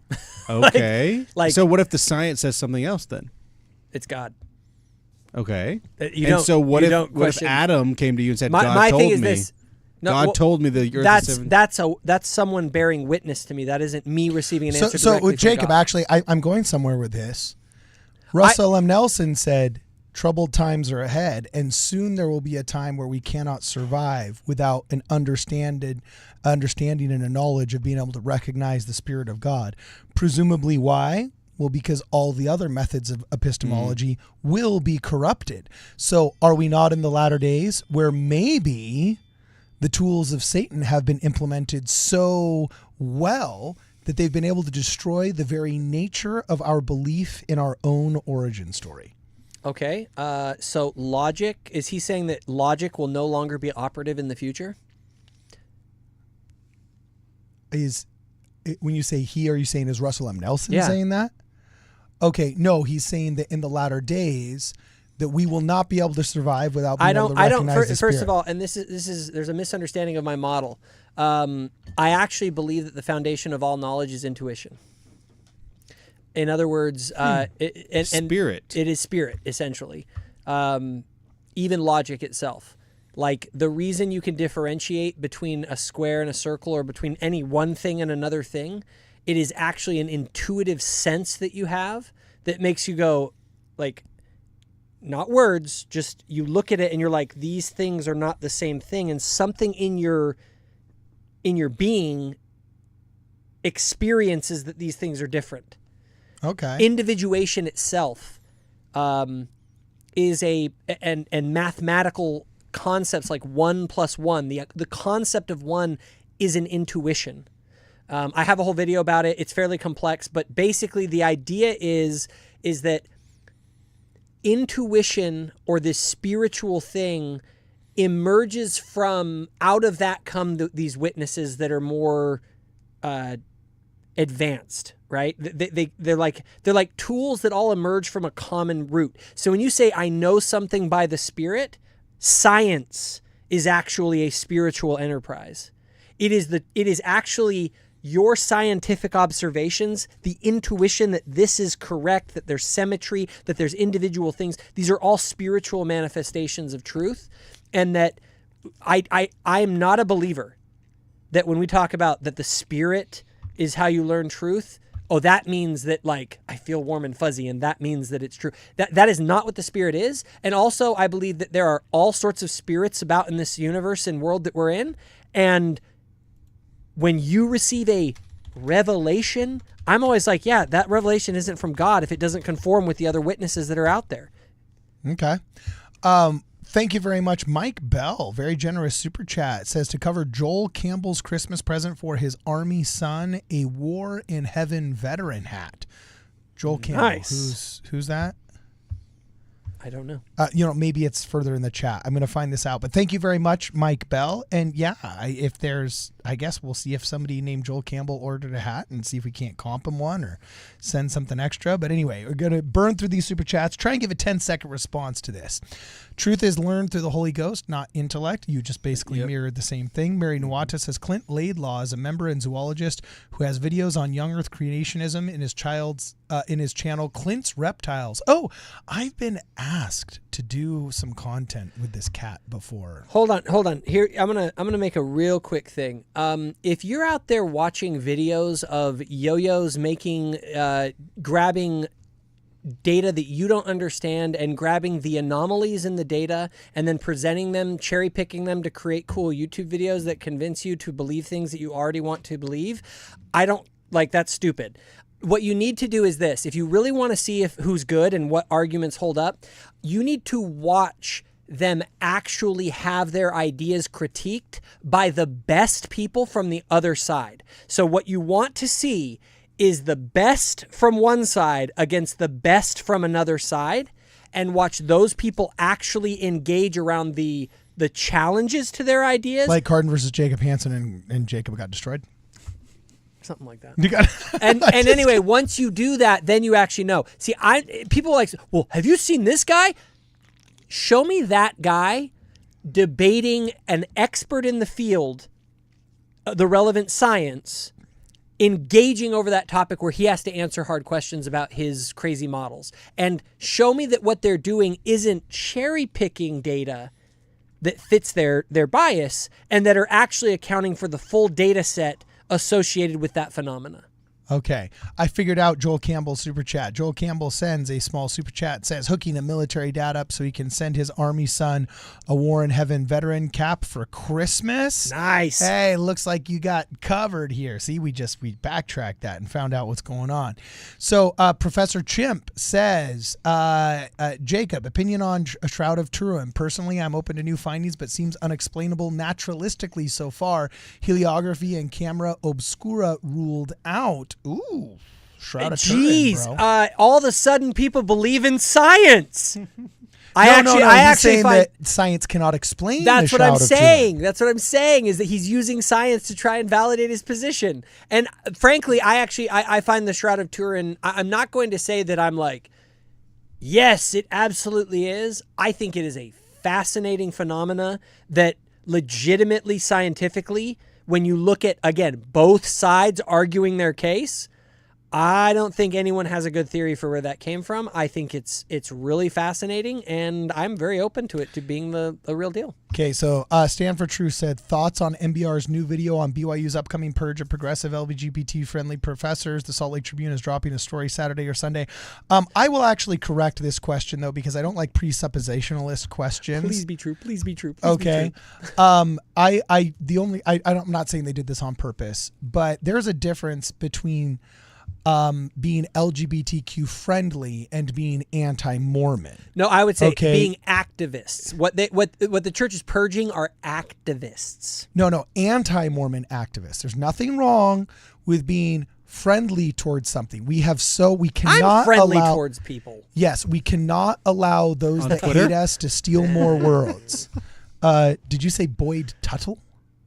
No, he said On Twitter. I said okay. I'm nice to people, and he said on Twitter. Just so you guys know, Twitter is where I go when I'm like sitting on the John, and I just saw some tweet by some anti-Mormon that made me mad, or somebody said something stupid, and so I like rage tweet back. So just like, don't judge me based on Twitter. Go watch my channel. if you wanna the Salt see Lake me. Tribune is dropping a story Saturday, Sunday. The Salt Lake Tribune hates us, and they lie all the time. Cancer. Yeah, whether it's Jana Reese or Peggy Fletcher Stack, they just lie all the time. They've got nothing right on me, nothing right on my friends, and they refuse to correct their record. They do not practice journalistic integrity. So I do not take what they say seriously. Joel Campbell says, hook a military dad up so he can send his army son. Oh, no, sorry. We already got that one. Jerry Grove already got his. Fog Defense says Willard Bean was the missionary who served in the Palmyra era for 24 years and was responsible for purchasing the Hill Cumorah Whitmer Farm and several other church sites in the area. Based. Sounds based. Then, let me see. Oh, geez, we got so much super chats here. It's kind of hard to okay, here we go. Truth from Earth says DOC devotees don't believe Joseph Smith. Mike Bell says to cover Joel Campbell's Christmas present. Got that one. Truth from Earth again says, I love your mission, Jacob. Save his mind. Millions are blinded by Darwinism, though. One of us can address it and the other can leave it alone. Deal. Interesting. No, Scottish. real quick comment on the Darwinism stuff. Okay, my opinion when it comes to Darwinism, I've actually made videos about it. I think that there is something to the way that species have come about that is there, but the method that by which it comes about, which is mutation plus natural selection, is what gives us the complexity of life that's there. That mechanism I actually have looked into quite deeply. I have an old video, I don't know if it's on this channel, it might be on an old channel, where I actually went through and broke down the genetic questions that I have. There was a time when I really was into the Darwin and sort of evolution debate, and I got to a point that genetics was kind of where everything came down to. And what I found is that the models that they describe for how the genetic information came about within a cell through DNA evolution, the evolution of DNA over time, the model for how that came about that I was taught in school, this is what kind of shocked me. I was taught in school a model, and I have been shown conclusively that what I was taught is demonstrably false, and it wasn't right, and it creates holes in the theory that I think are insurmountable. Okay, we got to get through these last super chats keep right going. here. Sorry about that. Jerry Grover says, oh, so sad to hear. He says, I was joking about the 7 days. Well, I was right. no, I've got Jerry Grover's temple recommend here now. Okay. And this is he did translate the characters document. So I guess we can't shred his Oh, up. look at you, You know going what I'm all saying? progmo. He did, we yeah, can't we enforce can't the do it, standards of the you know. church. He If I translated like the the characters guy, he document. can be an apostate. But He gets a get out of jail free card You're in the no better monopoly than of all of the other Mormonism. bishops that are just It's not doing their duty. You translate the characters document. You know what I'm saying? I'm just kidding with you. I saw this one coming. That was good. That was what we call in comedy a good callback. A good callback to a previously successful joke, right? So, anyway, the compilation says, Jacob, you need to take down Sam Schumann in a debate. He keeps popping up on my feed. No, Sam? No. Shamoon. Here's the thing. He loved Is he the our super apologia debate, though. obnoxious guy? Yeah, so if you watch my debunk video on what's his name, Capturing Christianity. So after I did my debate with Trent Horn, what is his name? Cameron Bertuzzi of Capturing Christianity. He has a pretty big channel. Did he ever reach out to you? He did. He reached out to me right after the debate with Trent Horn, and he asked me, he was like, hey, will you debate the nature of God against Sam Shamoon on my channel? And I was like, hey, that sounds cool. No, but then I Sam. was like, well, I am open to doing it with Sam if it was very tightly moderated and like time limits and all that stuff. I was willing to do it. But he wanted to do a looser format, and I was like, not with Sam Shamoon. Sam will he'll start calling you names and like not let you talk, and like just go watch his stuff. It's obnoxious. It's absurd. He's like me badgering you, but 10 times worse. No, like you're like a baby compared to him. Yeah, like, 10 times worse. Like yeah. 20 times worse. He isn't a human being that you can like actually have. No, it's annoying, debate with. and it's annoying knuckle dragging troglodyte football behavior. It's not apologetics. It's not Isaiah Hey, I saying, played football, and no, "Come, that is let not- us that is reason not football together." behavior. Yeah, It's garbage. So Brigham Young's whatever, I can't read the rest of this, says the best epistemological model is revelation from the Holy Spirit, and by the power of the Holy Ghost you may know the truth of all things. I believe you mirrored that earlier. That's exactly what I believe. And Okay. the Spirit is what is what gives you science. It's what gives you your brain. It's what gives you logic. It's what gives you all of these tools. Okay, let me get through another 10 of these really fast. Truth from Earth says, send me your flood-believing, huddled masses and we'll help them stay in the church together. Just stop saying we're anti-science because it's untrue. Oof, I agree with that one. And Truth from Earth said, no truth ever came from the heart of man except by the Holy Ghost. Elder Ballard, that's a quote. I already the talked about collective it. witness model is in dire need of an upgrade. Stay tuned. Oh, this is going to be interesting. And the compilation says, Jacob, you need to take down... Oh, wait, never mind. Sorry. Mary Nuota says, Clint is an expert in the field. His PhD was in evolution acceptance education. He steelmans young earth creationism and refutes it. So you just jumped on the you're stupid if you believe train, presupposing this man, just judging him. And looks like Mary Nauta put you in your place. No, I'm just kidding. No, that's And then Professor Chimp says, by the way, I'm theistic evolutionist and currently have mytho-historical/local stance on the flood. So he's a beta. No, I'm just kidding. By the way, Totally speaking of the flood, you skipped a super chat, and he's sad. Oh, what Scottish super chat? Warrior said, Book of Enoch says 8 families survived the flood. Oh, did I really? That was in between a couple of them. Oh, geez, man. Let's You're make just getting sure. so many super chats. Yeah, we got a bunch of super chats here. I'm definitely taking you guys to dinner tonight. So you know what I'm saying? This one's on me. So speaking of which, do you know how long we have been super chat? Do you know how long we have been live streaming right now? a long time. Based on what I'm seeing here, it's 2.5 hours. Yeah, 2.5 hours. Has it so already far. been? So yeah, we are already way into overtime, and I'm actually afraid the restaurant I was going to take you guys to might be closed after this. Might be a Taco Bell run instead of a BJ's run, but it's all right. It's all right because we're having fun. Let us know if you guys want us to keep hanging out for another 10 minutes here. Just send us a couple of super chats that we can react to. In the meantime, really fast, I'm going to remind you guys that we got some really, really cool merch on the store. We got a new shipment of the War in Heaven veteran hats that if you order them today, they will get to you hopefully by Christmas. And Jacob, what did I just show you earlier that just came out? Oh, should I grab Yeah, it? you can pull it up. You can pull it up. I'm going to see if I can give away like 10 of these in the church office building. But boom, the Ward Radio ties. These are sick. Yeah, Dude, we can start like people in church that are wearing these. It'll be like a thing. Like they'll see each other and be like, you know. Yeah. So if you guys want those, that was going to be a 2025 gift. But if you guys would like those as a potential, I don't know, a stocking stuffer in the merch store, let us know in the comments here. I have a tagline. Yeah. What? Now that we have a way to identify ourselves, Ward Radio, the cult within the cult. The cult within the cult. Except for who's the cult leader? I don't know, man. I don't know. I think we know. Yeah, but what am I gonna cult them into? I don't know. You gotta get a weird outfit to wear. Reading their scriptures and not going inactive. Like, is that my? Yeah, that's my pitch, bro. Hey, get married, get a wife, have a family, be based. Actually, you know what I should do is I should develop a chant, and I think I figured out what my chant is going to be. My chant is going to be in front of the church office building, and it's going to be a little bit cringy. And I'm going to invite my friends. We're the Young Men's General Presidency, and we're standing outside of the office of President Russell M. Nelson, and we have a message for him today.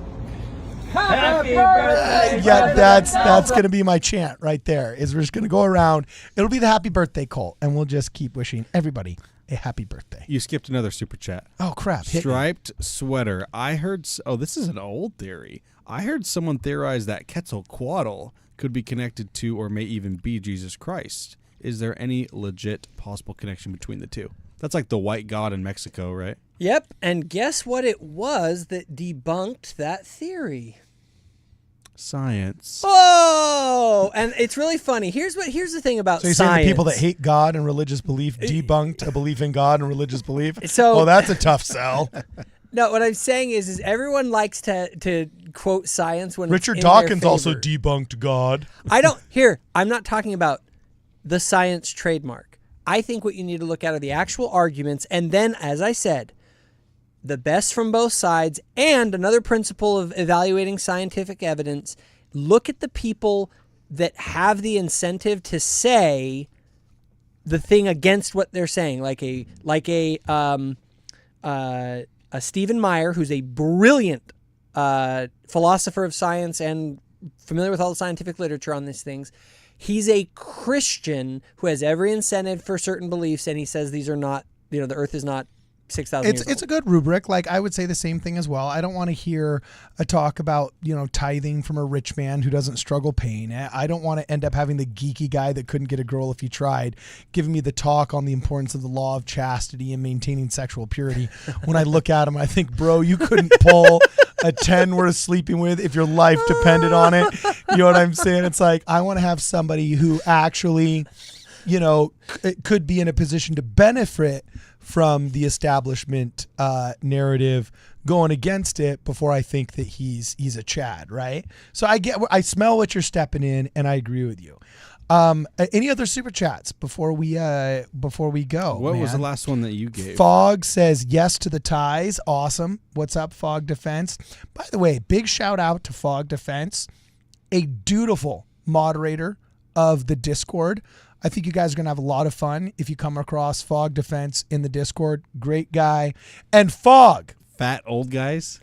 Is that what? Yeah, that's Fog, what it stands fat for. old guys. I didn't know that. That's funny. I didn't know that's what it meant, dude. That's hilarious. But yeah, Fog Defense is an awesome guy. Dude, the Canadian post office is on strike, so I sent all the moderators of the Discord a handmade gift for Christmas that I helped make. Yeah, somebody told me once that a handmade gift can never be thrown away, and these guys have forever made an impression on my life, so I'd like to give them something that hopefully they never throw away that lasts with them forever as well. And so I made a gift for all of our Discord moderators, and I also made a special article of merch just for them that they only get to wear. And so we're going to have a cool, fun little, not a ceremony, but like a group chat where I get to explain to them the nature of the gift and how it came to be. But there's one, Alicia Brown, that is in Australia, and there's one in Canada.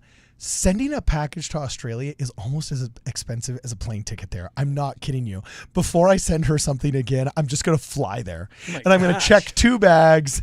And I'm like, dude, never doing that again. Like, pound for pound, the post office is 3,000 times more expensive than my 250 pounds of flesh. By the way, it's a little bit more than that, but I just lied. So anyway, and then Fog Defense, he's in Canada.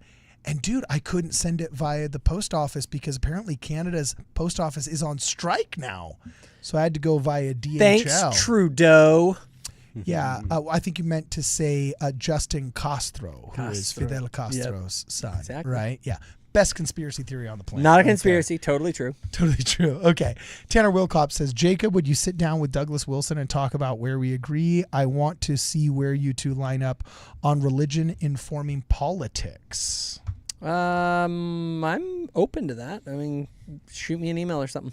Okay, cool. And Fog Defense, I forgot to read his super chat. He said yes to the ties. Okay, so we're going to put some ties in. Oh, it would have been great to send Fog a tie to Canada, but I got the ties 2 days after the packages went out. Bummer. They had to go via DHL. I had to send it via DHL. And again, I'm like, Fog, I'm just flying to Canada. Like next time, I'm just flying to Canada. It's absurd. The Canadian customs, you have to have 3 different sending stuff to Canada is like a worse bureaucracy than trying to get a passport and going to the DMV. Thanks, combined. Castro. You know, yeah. And then he says it's not a conspiracy when it's factual. That's funny, my man. So anyway, all right. We're unfortunately reaching the end of our time here, guys. A lot of you guys have to go to bed. The Holy Ghost goes to sleep after midnight. However, it's been super fun streaming on multiple platforms with all you guys. If there's anything that we missed, please make sure you reach out to Jacob Hansen on Thoughtful Faith. Or if you just want to, just say good things, reach out to Hayden Carroll. And where can they find you guys before we bounce here? Where can they find you and how are they going to find you? With me, it's obviously my YouTube channel, but Thoughtful Faith, but also my website. If you kind of want to interact with me more or something, that's kind of the best place to do it. So thoughtfulfaith.org. Okay, awesome. So far you guys have been listening to the live stream with Jacob Hansen and Hayden Carroll.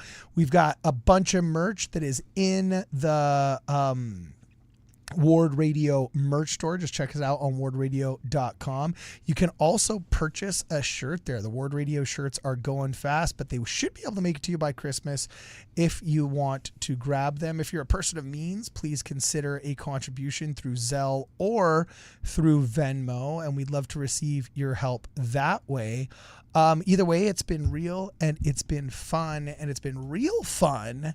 For this and more, please make sure you check us out at wardradio.com. I built a rocket in my basement. I'm gonna fly it to the moon. This supersonic is amazing. You're gonna feel my sonic boom. I'm flying higher and I'm never coming down. Look at me now. Look at me now. Look at me. We brought the funk into this function. Yeah. We show up dressed into the nines. Okay. Now never need an introduction. No matter what, we're feeling fine. I'm flying high and I'm never coming down. Look at me now. Look at me now. Look at me now. Look at me now. I can't stop. I'm never giving up because I'm way too hot to not be at the top. I can't stop. I'm never giving up because I'm way too hot to not be at the top. I'm flying high and I'm never coming down. Look at me now.